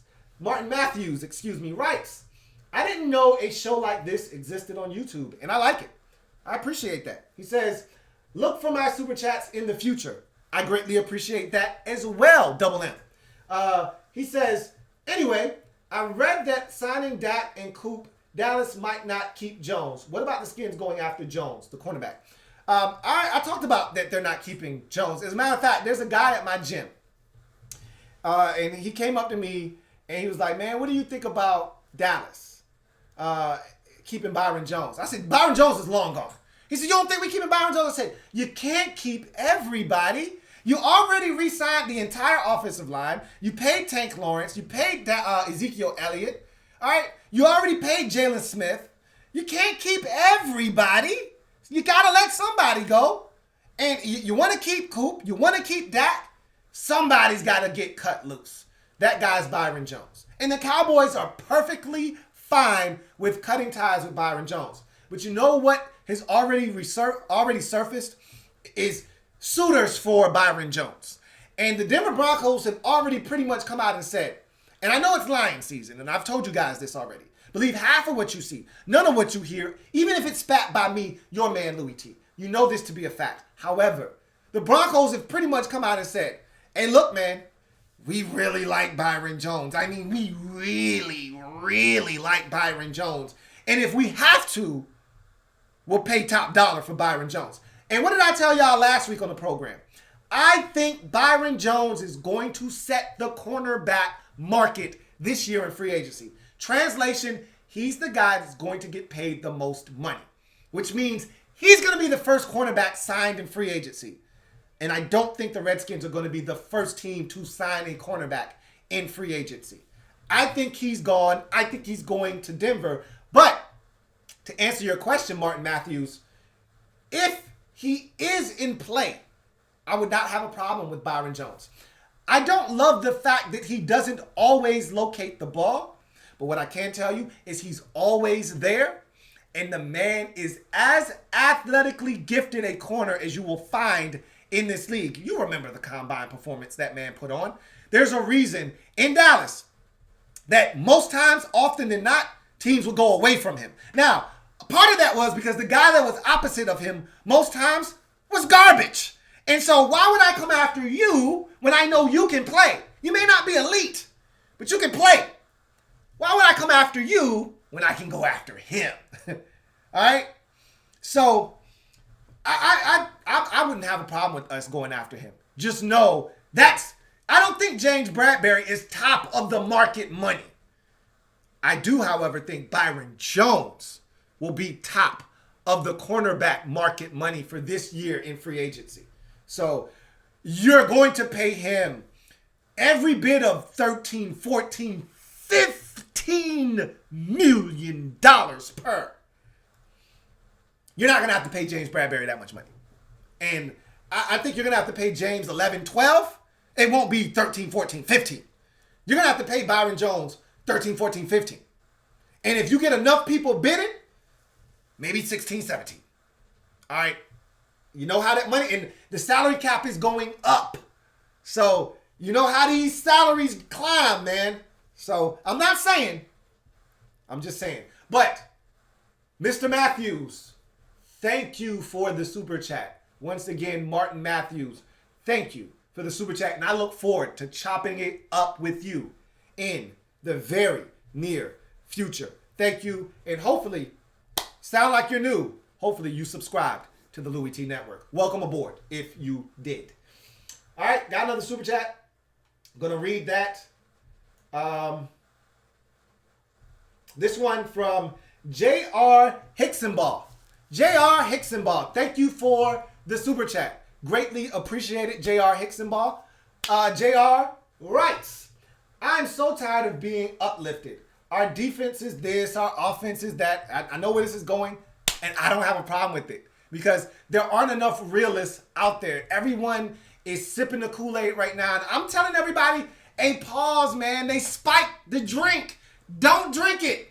But everybody's going in head first, and I get it. It's new, it's fresh, it's young, and it feels good because, as I've mentioned before, we've been suppressed for so long.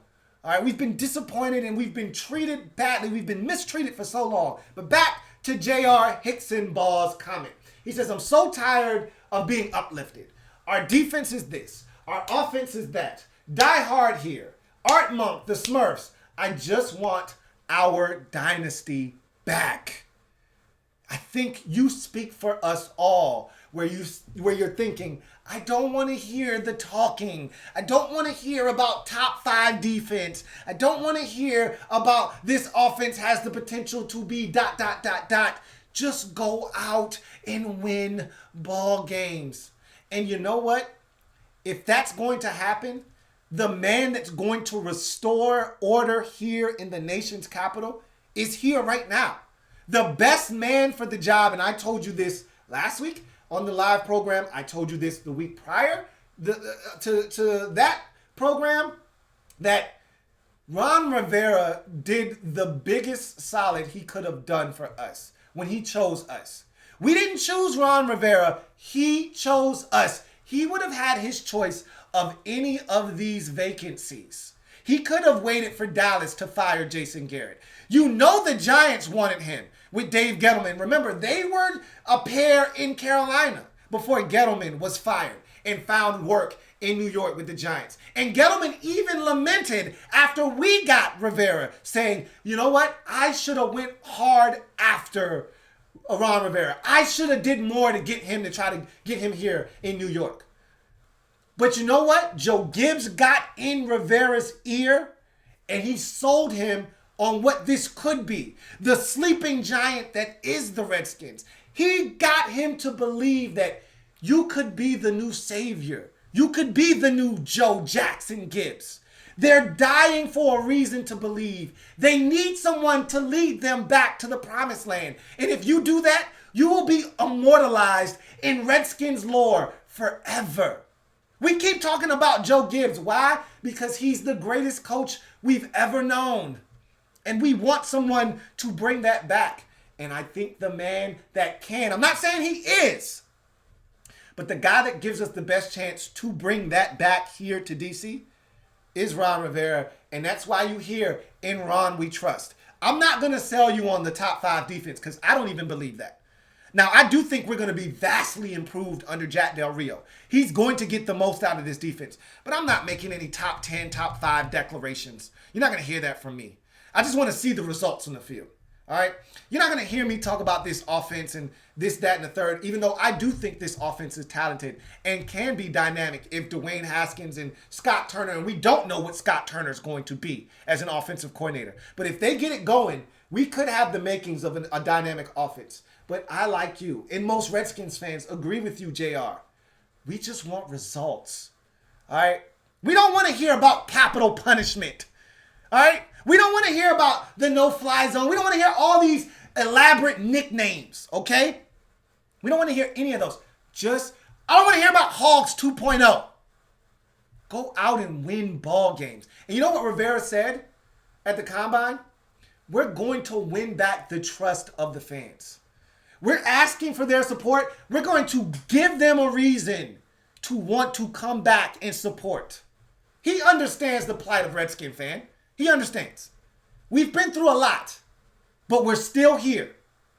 There are a lot that have left, but if you win, they will come back. And I'm here to tell you, I will welcome them back. They had every reason to leave. But you are here, I'm here, and the rest of us as Redskins fans, we're still here. And we're begging, we're starving for a reason to believe. And Ron has given us that. Now, give us the next step. Give us a reason to believe that we belong. And we'll see if that happens or not. But I, like you, JR, I'm looking for a winner. I want my dynasty back. Thank you for the super chat. All right. I think I got one more. Let's see. I got 2 more, actually. Back for the 3rd time, man. 3rd time's a charm for my man, Big Money Sonny. All right, Big Money Sonny, thank you for the super chat. Once again, my brother, you, my man, are the man. Okay, thank you for the super chat once again. Big Money Sonny, he writes, hey, Louie, appreciate the content that you always provide. I tune in 100%. When are you getting syndicated? Redskin Nation, continue to hit that like. Hey, brother, I appreciate the support. I don't know when it's going to come. All right, but all I know is I'm going to continue to push out this content and make sure that I continue to be the voice of the people, to continue to bring you the Redskin content that you guys rightfully deserve. And so as long as you guys are willing to consume it, I will be here to give it. So thank you once again, Big Money Sonny, for holding me, your man Louis T, down tonight. Thank you once again. And as he said, hit that like button. All right. Got another super chat. This one from Gally Sanford. Gally Sanford, thank you for the super chat. Greatly appreciated. Gally Sanford, was waiting on you because usually you're in here. So looking forward to chopping it up with you. And you did not disappoint. Gally Sanford, thank you again. And Gally writes, I remember the Hogs and winning Super Bowls was awesome. My son is your age, and I really hope you get the same joy soon. I want to be the team that people fear again. Love the show. I think we all do, man. And, you know, when the last time we won a Super Bowl, you know, and I generally don't do this because nobody cares. Generally, nobody cares. But since this is the second comment in the row that kind of takes me down memory lane and talks about nostalgia and what it was like, I wasn't around for the glory years. I wasn't there for Riggins breaking off the 4th-and-1 run against the Dolphins and hearing the air horns and having him score the touchdown and the euphoria that came with the Redskins winning their first Super Bowl. All right. I wasn't around when Doug Williams, I was one actually, when Doug Williams went bananas in the Super Bowl, you know, for 35 points in 18 plays. And he goes off after it looked like he was going to have to be carted off the field. And it looked like he had snapped his leg in two. Only to have him bounce up, him go nuts, Timmy Smith go nuts, and the Redskins blow out the Denver Broncos. Remember, the Broncos were up 10-0 before Doug went crazy on those boys for 35 points in 18 plays, and along with the rest of the posse. But I was around for that final Super Bowl in 91. That's my first real... I remember the 91 season, the 90 season that ended with the loss to San Francisco. I remember crying my eyeballs out in January of that year when Mark Ripken threw those interceptions and we lost that game that I thought we had a chance to win. I was so excited when I was 5 and we won that Super Bowl. I had my Riedel helmet, my Mark Ripken Hutch uniform on, pants included. They itched a lot. And I ran up and down that room screaming hail to the Redskins. And I had on eye black. I thought that I was going to see more of that because the Redskins were that team back then. And the next year, we went to the playoffs and we lost. And I thought, it's okay because we'll be back next year. And then Gibbs retires and it hasn't been the same since. I, like you, want us to be that team again. I know it's hard for a lot of people to believe this, especially if you're of a certain age. If you're, 30 years or younger, you don't understand this. We used to be the New England Patriots. Think about that for a second. Us, the Redskins, we used to be the New England Patriots. We were the well-run organization. We were the well-oiled machine. Everyone else looked around the league and said, we want to be like them. That was us. I don't know if we'll ever get back to that. And I'm not even asking for that. I just want to be relevant consistently again with an opportunity to win a Super Bowl on a consistent basis. That's it. I just want a chance every year. We haven't been able to say that for over 3 decades. I just want to be able to say, man, we were close last year. We're going to get it next year. Or, man, we've been close the last 2 years. This is our year. I want to be able to say that. I haven't been able to say that since I was 5. Anyway, thank you once again for that super chat, Gally Sanford. Appreciate that. Got another super chat. This one from Lawrence T. Chambers Jr. Lawrence T. Chambers Jr., thank you for the super chat. Greatly appreciate it, Lawrence. Lawrence, thank you. And Lawrence writes, love the show. Thank you, and I love your support. Thank you so much, Lawrence T. Chambers Jr. Appreciate that super chat. Got another super chat. This one from Jay Willard. I can't even keep track now. Is that 3? Is that 4 for you, Jay? Really? Bruh, you're killing it tonight. Thank you so much, Jay Willard, for your support. All right. You're killing it, man. You are absolutely crushing it tonight with the super chats. Jay Willard, thank you so much. Greatly appreciated. Jay writes, 100% agree. Shut up and play ball. I've been a Skins fan since the good years and have been through the bad years. Hashtag HTTR. I was at games at RFK. What I wouldn't give to go back in time to go to RFK one time and feel that stadium rock. To be on that bottom tier level where the stadium is actually shaking. What I wouldn't give to just go to one game and experience that, a big stakes game, an NFC championship game versus the Lions, an NFC championship game versus the Vikings. What I wouldn't give to go to one of those NFC championship games like the one versus Dallas back in '83. What I wouldn't give to be in one of those environments at RFK. I missed out on that. That's one of the things. I don't have many regrets as a Redskins fan. That's one of the ones I do regret. I never got to experience that. I know if Daniel Snyder had it his way, he wanted to recreate that.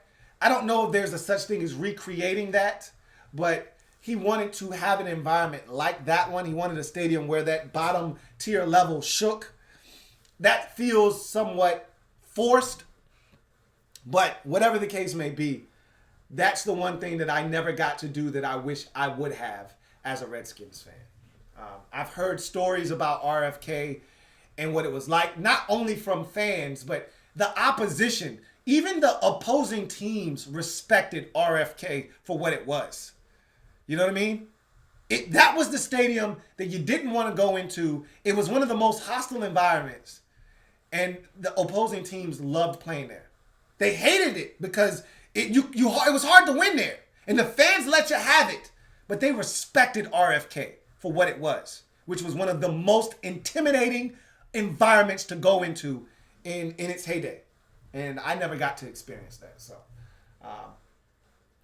anyway, appreciate the super chat, Jay Willard, once again. Got a super chat from DMV fan 123. You were the one that kicked off tonight with the super chat, so thank you for double up on the super chats from DMV fan 123. He writes, think Ruggs beats the 40 record. Excited for tomorrow. I think he's got a legitimate shot, man. A lot of people think that he's gonna smash it tomorrow.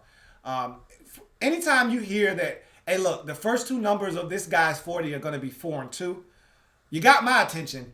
Because, normally they tell us this guy has a chance to do it, and then he goes out and runs like a 4.35, and that's still blazing fast. Like, let's not diminish what a 4.3 anything is. That's still dumb fast. But when you hear, oh, guys got a chance to break the record, you're expecting a 4.2 something. They're like, hey, look, we're sure this guy's running a 4.2 something. Now, that last number may be a 9, and he may not break it, but if you break the 4.3 barrier, if you are a sub 4.3 40 guy, you're absolutely flying. Okay? Flying. And if you've watched Henry Ruggs, I don't have to tell you, that man can fly.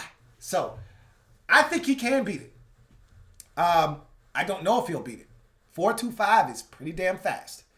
I don't know if he'll beat it, but I think he can beat it. So we'll see what happens. Got another super chat. Thank you once again for the super chat, DMV fan 123.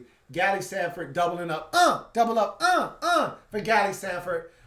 Thank you once again, Gally Sanford, for the super chat. Greatly appreciated. Thank you again for your second of the night. And Gally writes, at Raking, LOL, when we scored, be ready to say your neighbor was wearing your beer, LOL. Hope the new stadium can flex and rock like RFK. You know what? I think the new stadium is FedEx Field. I think they're going to have to renovate it. And there's no way to turn FedEx Field into the second coming of RFK.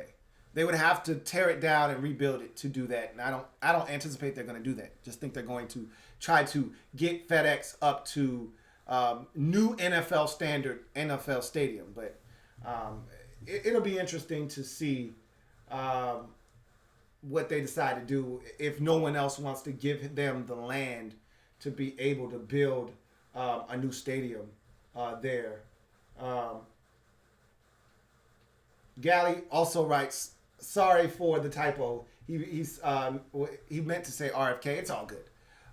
We knew what you meant. And I appreciate your third super chat of the night as well, to get that in. Appreciate you once again, Gally Sanford. Appreciate all of your contributions on the night. Ray Riley doubling up with another super chat. Ray Riley, thank you again, man, for doubling up. Double up for Ray Riley and his super chats. He writes the following, and thank you once again for your contribution. I like Devontae Smith and Henry Ruggs over Lamb and Judy. What do you think? I'm trying to think. Did Devontae? It was one of those Alabama receivers that didn't come out. I think it was Devontae Smith that didn't come out. We all thought he was going to come out in the draft, and he didn't. I think it was Devontae Smith. Anyway, no, I don't like Devontae Smith. I don't think he's in the draft this year, but I don't like him over Lamb and Judy. Ruggs, however, is not to be slept on. I talked about this on my Combine video that I put out earlier. If you haven't had a chance to check it out, go ahead and do so after we end this stream. Check out that video and look at, the 10 things that I'm looking forward to at the 2020 Scouting Combine over this weekend. And one of those things I talked about was Henry Ruggs not being discounted. First of all, I talked about the speed of Judy and CeeDee Lamb. And I think the guy that is able to do what we thought he was going to do, or the guy that is able to surprise us, maybe the difference between which one comes off the board first. I know a lot of people have Jerry Jeudy as their number one wide receiver. I know people that have CeeDee Lamb. You're splitting hairs. I'm more of a CeeDee Lamb guy myself, but if CeeDee Lamb is running a 4.52 and Jerry Judy's running a 4.41, I would lean towards Jerry Jeudy in that regard. Even though CeeDee Lamb is a tackle-breaking machine. And I know it's the Big 12, and I take some of that with a grain of salt, but still, you got to go out and break those tackles. This guy's a beast, and I've seen him do it against different levels of competition, okay? I've seen him do it against Georgia. I've seen him do it against Clemson. I know this guy is capable of playing at a high level versus elite level talent. So, bottom line is Henry Ruggs is not to be slept on, is the conclusion. He can run, he can catch, and he's not like one of these track guys trying to be a receiver. He can play ball. So if he comes out and he runs a ridiculous time, and then you go put on the tape for those of you who aren't familiar with Henry Ruggs III, and you see what he's capable of, you're going to start thinking to yourself, I can tell you this. I do not want the Eagles to get their hands on Henry Ruggs. Let me just say that. I don't want that. Because we would be dealing with Deshaun Jackson all over again, maybe times 3. And think about what I just said. He's that fast. Deshaun Jackson, in his best day, never ran anything south of 4.3. Think about that for a second, man. He might end up in that range where the Eagles are selected. I'm not saying. I'm just saying. Anyway.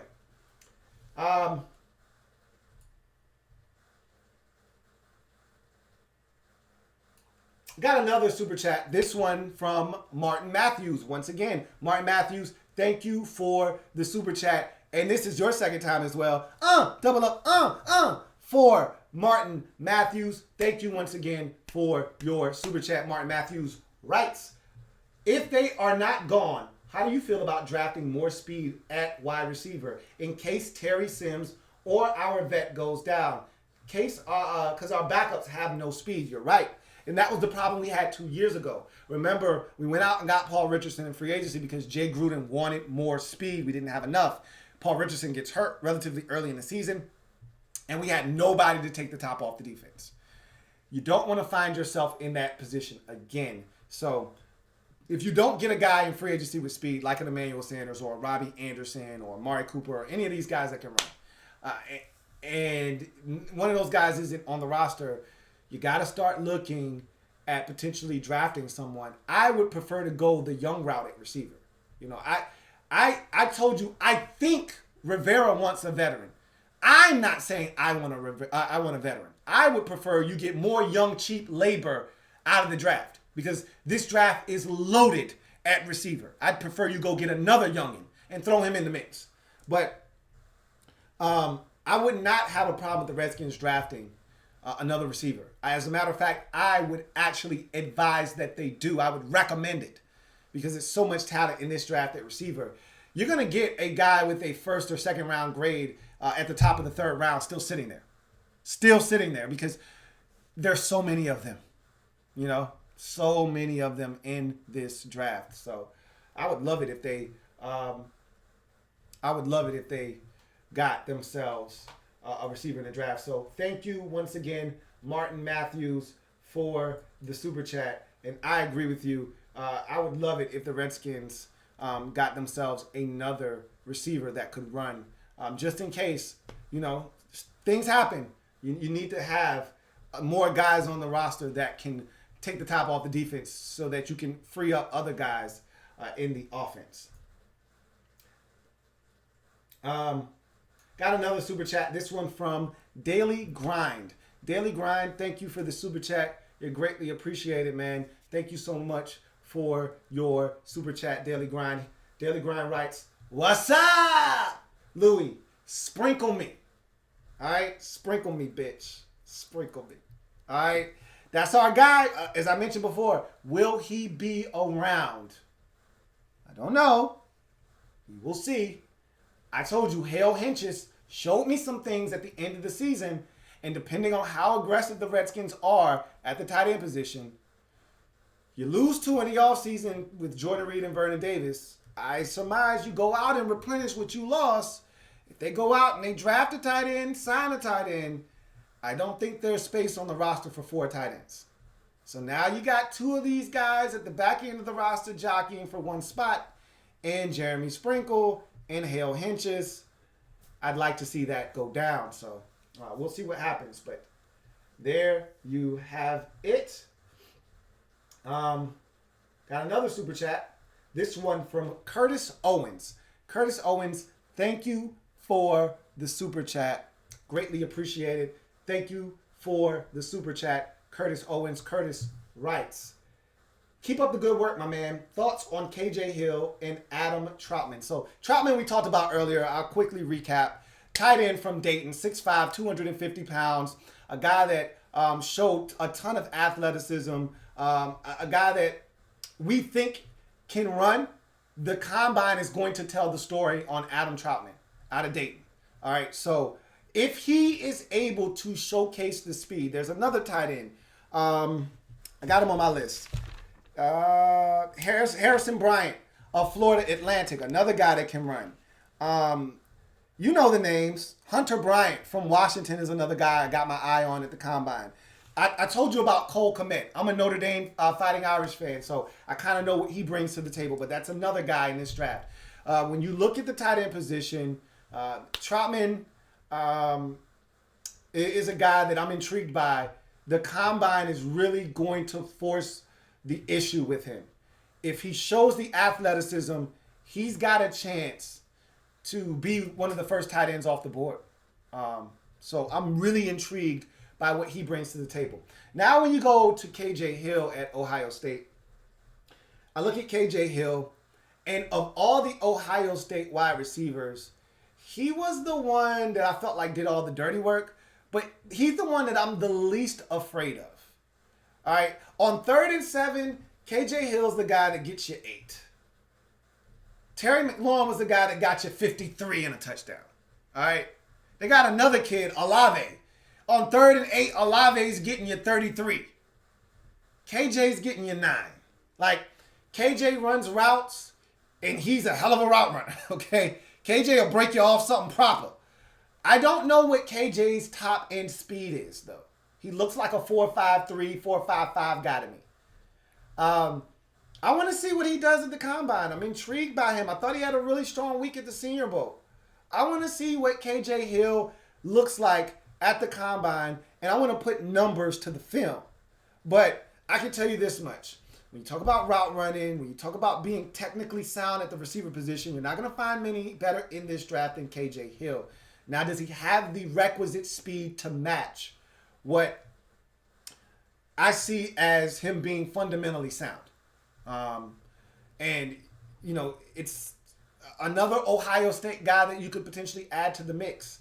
I prefer a little bit more size this time around. If I had my choice at receiver, there's plenty of guys in this draft that are tall that can run. I'd like to add some size, you know, 6'2", 6'3", 6'4". I'd like to add one of those guys to the mix. KJ Hill's going to be right around 6 feet, you know what I mean? 5'11", 6 feet, 6'1" at max. Be interesting to see what some of these guys, because, you know, the college is really known to embellish, you know, how tall you are. And so you get legit sizes at the combine. So KJ Hill is interesting. Want to see what he runs at the combine. Anyhow, thank you for the super chat, Curtis Owens. Really good comment there. And this opportunity to have full control, not only over college scouting, but also the pro side of things. So, in free agency and everything. So he's just kind of basking in this new role that he has. And it wouldn't shock me if at some point he's elevated to GM. That title of general manager is given to him, and he and Ron Rivera make a beautiful marriage for years to come. I really like what I'm hearing from Kyle Smith. He really sounds like a sharp guy that gets it. And a guy that I think we want around in this organization for years to come. And if you look at the talent that we've been compiling, a lot of that is Kyle Smith and what he's done in the draft. I know we've heard this Redskin grade and all of this. He's been in charge of college scouting for the last 3 or 4 years. And he's done a phenomenal job. And you look at the drafts and you look at what we have to show for what he's done, him and his staff have done. And so I think it's a very realistic possibility that if this draft goes as well as they want it to, Kyle Smith could see a promotion. We'll see.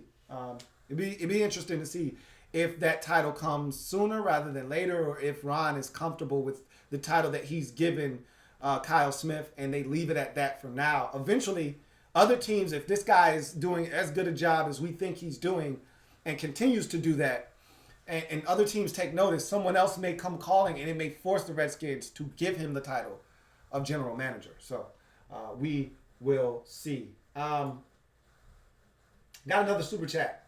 Andrew Thompson says, AT coming through. He says, triple up, you gotta actually do another one. Triple up, he says, can we get a comp pick for Flowers? First of all, thank you again, AT, for your third super chat of the night. Again, you have been one of the OGs of the super chat game. And so I thank you so much for continuing to support the program. And thank you again for your super chat. As far as getting a comp pick for Flowers, I don't think we're going to be able to do that. Now, obviously, it depends on what kind of deal he gets in free agency. Now, if he gets a massive deal, we could receive a comp pick for him. But if he does, because usually it's a weird equation with these comp picks. It's how many guys you lose, how much money they sign for versus the guys you bring in, and how much they sign for. And now, again, we could end up signing 3 or 4 guys in free agency and spend big money. I mean, we could be making it rain in free agency. And if that's the case, then, you know, losing Eric Flowers for $27 million isn't really going to make a dent. So it just depends on how active the Redskins are in free agency versus how many free agents they lose. I don't know if we're going to lose many free agents this year. And I think we're going to be pretty active in the free agency market. So will be interesting to say the least as to how this will go. But right now, I don't feel like we'll be getting anything for Eric Flowers if he were not to sign back here in Washington. That could change, but as of right now, it doesn't seem like that'll be the case. Got another super chat. This one from Big Money Sonny. Big Money Sonny is going down in the Hall of Fame tonight, man. Big Money Sonny is living up to his name. All right, Big Money Sonny, thank you.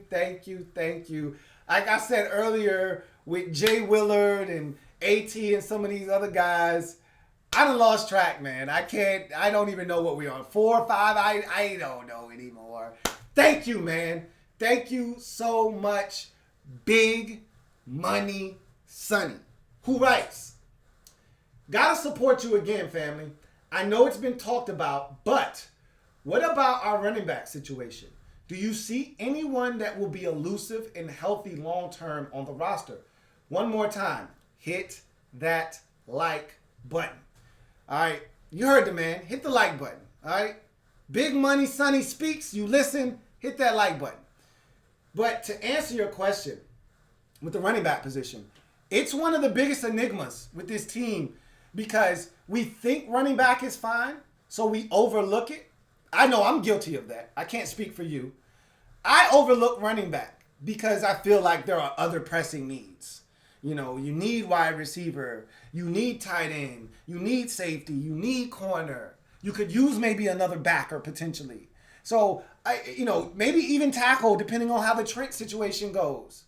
And so I look at all of these different situations, all of these different positions, and I'm like, you need a backup quarterback. Because I still don't think Alex Smith is going to play.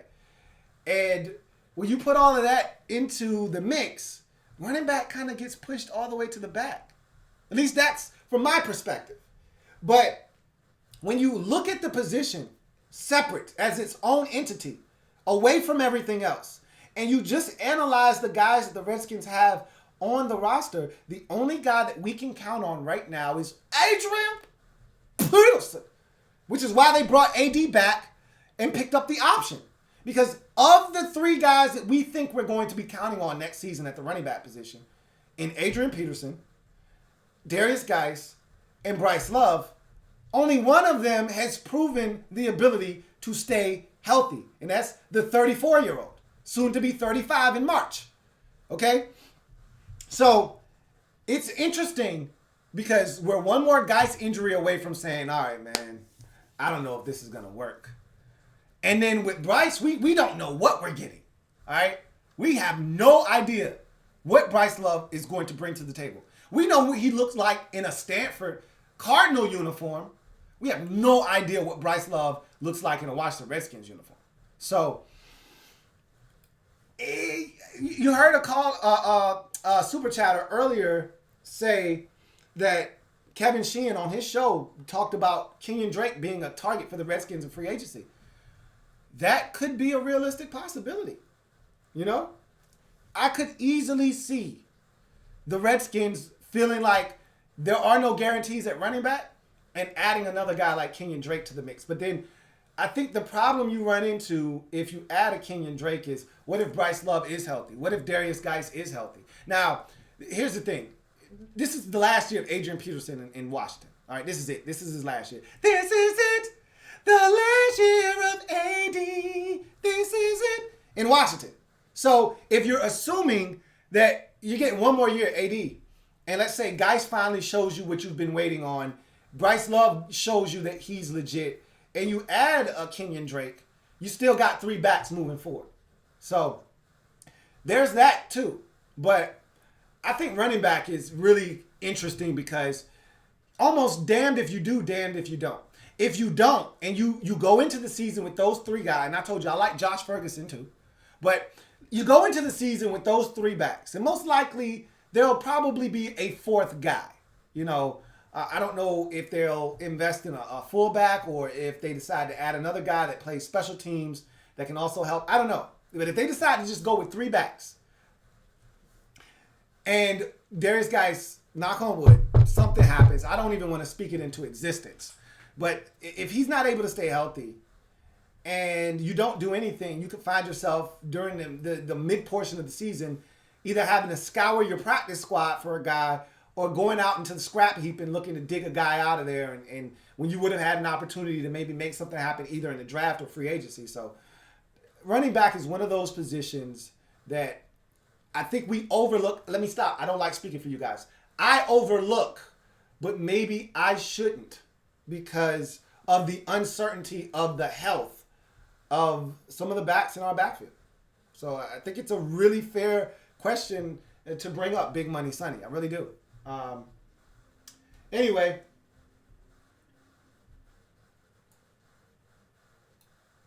let's see. All right, got another super chat.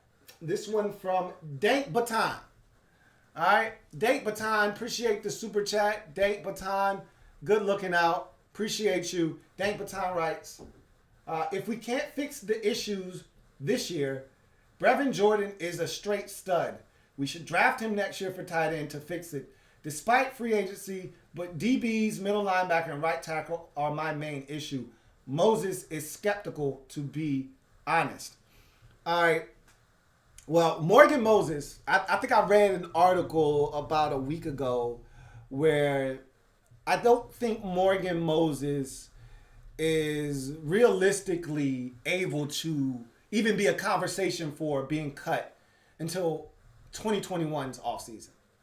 So I think next offseason is when the conversation of Morgan Moses not being on the roster could be a realistic conversation to have. I told you I don't have a problem with Morgan Moses. I know a lot of you have a problem with his false starts. And he damn near false starts every play. It just doesn't get called. And holding and all of that stuff. But I've said this numerous times. You could do a hell of a lot worse than Morgan Moses. That's not a hole on this roster. We're not in a position to be creating holes. So right tackle isn't a problem for me right now. But I don't have a problem with you trying to prevent a problem in the future by drafting a guy that can help you now. Because I don't think that guy is on the roster right now. Whether you are looking for a left tackle to replace Trent or a right tackle to replace Morgan, I don't think that guy's on the roster right now. So eventually you're going to have, and this is supposed to be an extremely deep tackle draft. This may be a year where you need to take a tackle, and maybe the third round is the time to do it. You know, I don't know. Again, free agency will tell the story as to what the Redskins really will be zeroing in on, and then how the draft falls. You know, you may not be thinking the Redskins need a tight end or another receiver, but they may look at 66 and say, look, man, this guy has no business being here. We had this guy as a late one, early second, and he's still sitting here early stages of the third. We got to take him. So, and it may not be at a position of need, but you can never have enough talent. You can never have enough talent. So, thank you for the super chat, Dank Baton. All right. Got another super chat. This one from Rashad Brooks. I think this is your second time, Rashad, if I'm not mistaken. We gonna just double up just in case. Double up. But we just gonna go with that. Appreciate the super chat, Rashad Brooks. If it's your first time, hey, we gonna celebrate you like it's your second. All right, I appreciate you, man. Good looking out on the super chat, Rashad Brooks. Rashad writes, draft starts with getting Chase Young. He's a game changer and will make the entire defense better. Who do you think we get with the third round pick? And again, the third round pick is a toughie because it really goes off of who's available. And I think this is a bigger part of the equation as well. Maybe not. I think who's available is even bigger than what you do in free agency. But what you do in free agency is going to weigh heavily. And who's available. You know, like I just mentioned with the last super chat, if a guy that you just can't pass up, didn't think he would be here at this moment, and he's still sitting there, you got to take him. And it may not be a position that you even need. If the Redskins do that, I'm not opposed to that. But I think the position that I haven't talked about enough this week, but I've talked about in previous weeks, is safety. We don't have a lot of depth at safety. I don't know if there's the guy that we view as the potential starter opposite of Landon Collins, even on the roster right now. We'll see what Monte Nicholson does and where he is in the plans of this new regime. But I can tell you this much. I feel like safety is one of those positions we haven't talked about enough. And if we don't do anything in free agency, the third round may be the time to strike while the iron's hot. So keep that in mind as well. Safety could be a position of need when we hit the board in the third round. So just keep that in mind as well. But once again, thank you for the super chat, Rashad Brooks. And Rashad super chatted again. And thank you for the super chat. So you officially get the double up, because this is now your second super chat. As Rashad writes, that was my first. I just figured out how to do it. LOL. So now this is your second. Thank you for the super chat. I greatly appreciate that, Rashad Brooks. All right. So with that being said, we went for 2 hours and 30 minutes. That was excellent. I thoroughly enjoyed tonight's program. They just seem to be getting better and better every single week. And we'll have so much to talk about next week because there's the Combine this week. I'll be starting the Draft Prospects one-on-one series on Monday. For those of you who haven't checked out the Combine video, please do so, as I gave you the information. We're going to be breaking down the Combine all weekend long, so check that out. Those videos will be live as well, so check those videos out after every... I know it's late. The NFL switched the game up on us. All right? They're going to primetime. They're taking their talents to primetime this year, and so the Combine isn't going to be over until well into 11 o'clock at night. So I know for some of you, you got to work the next day.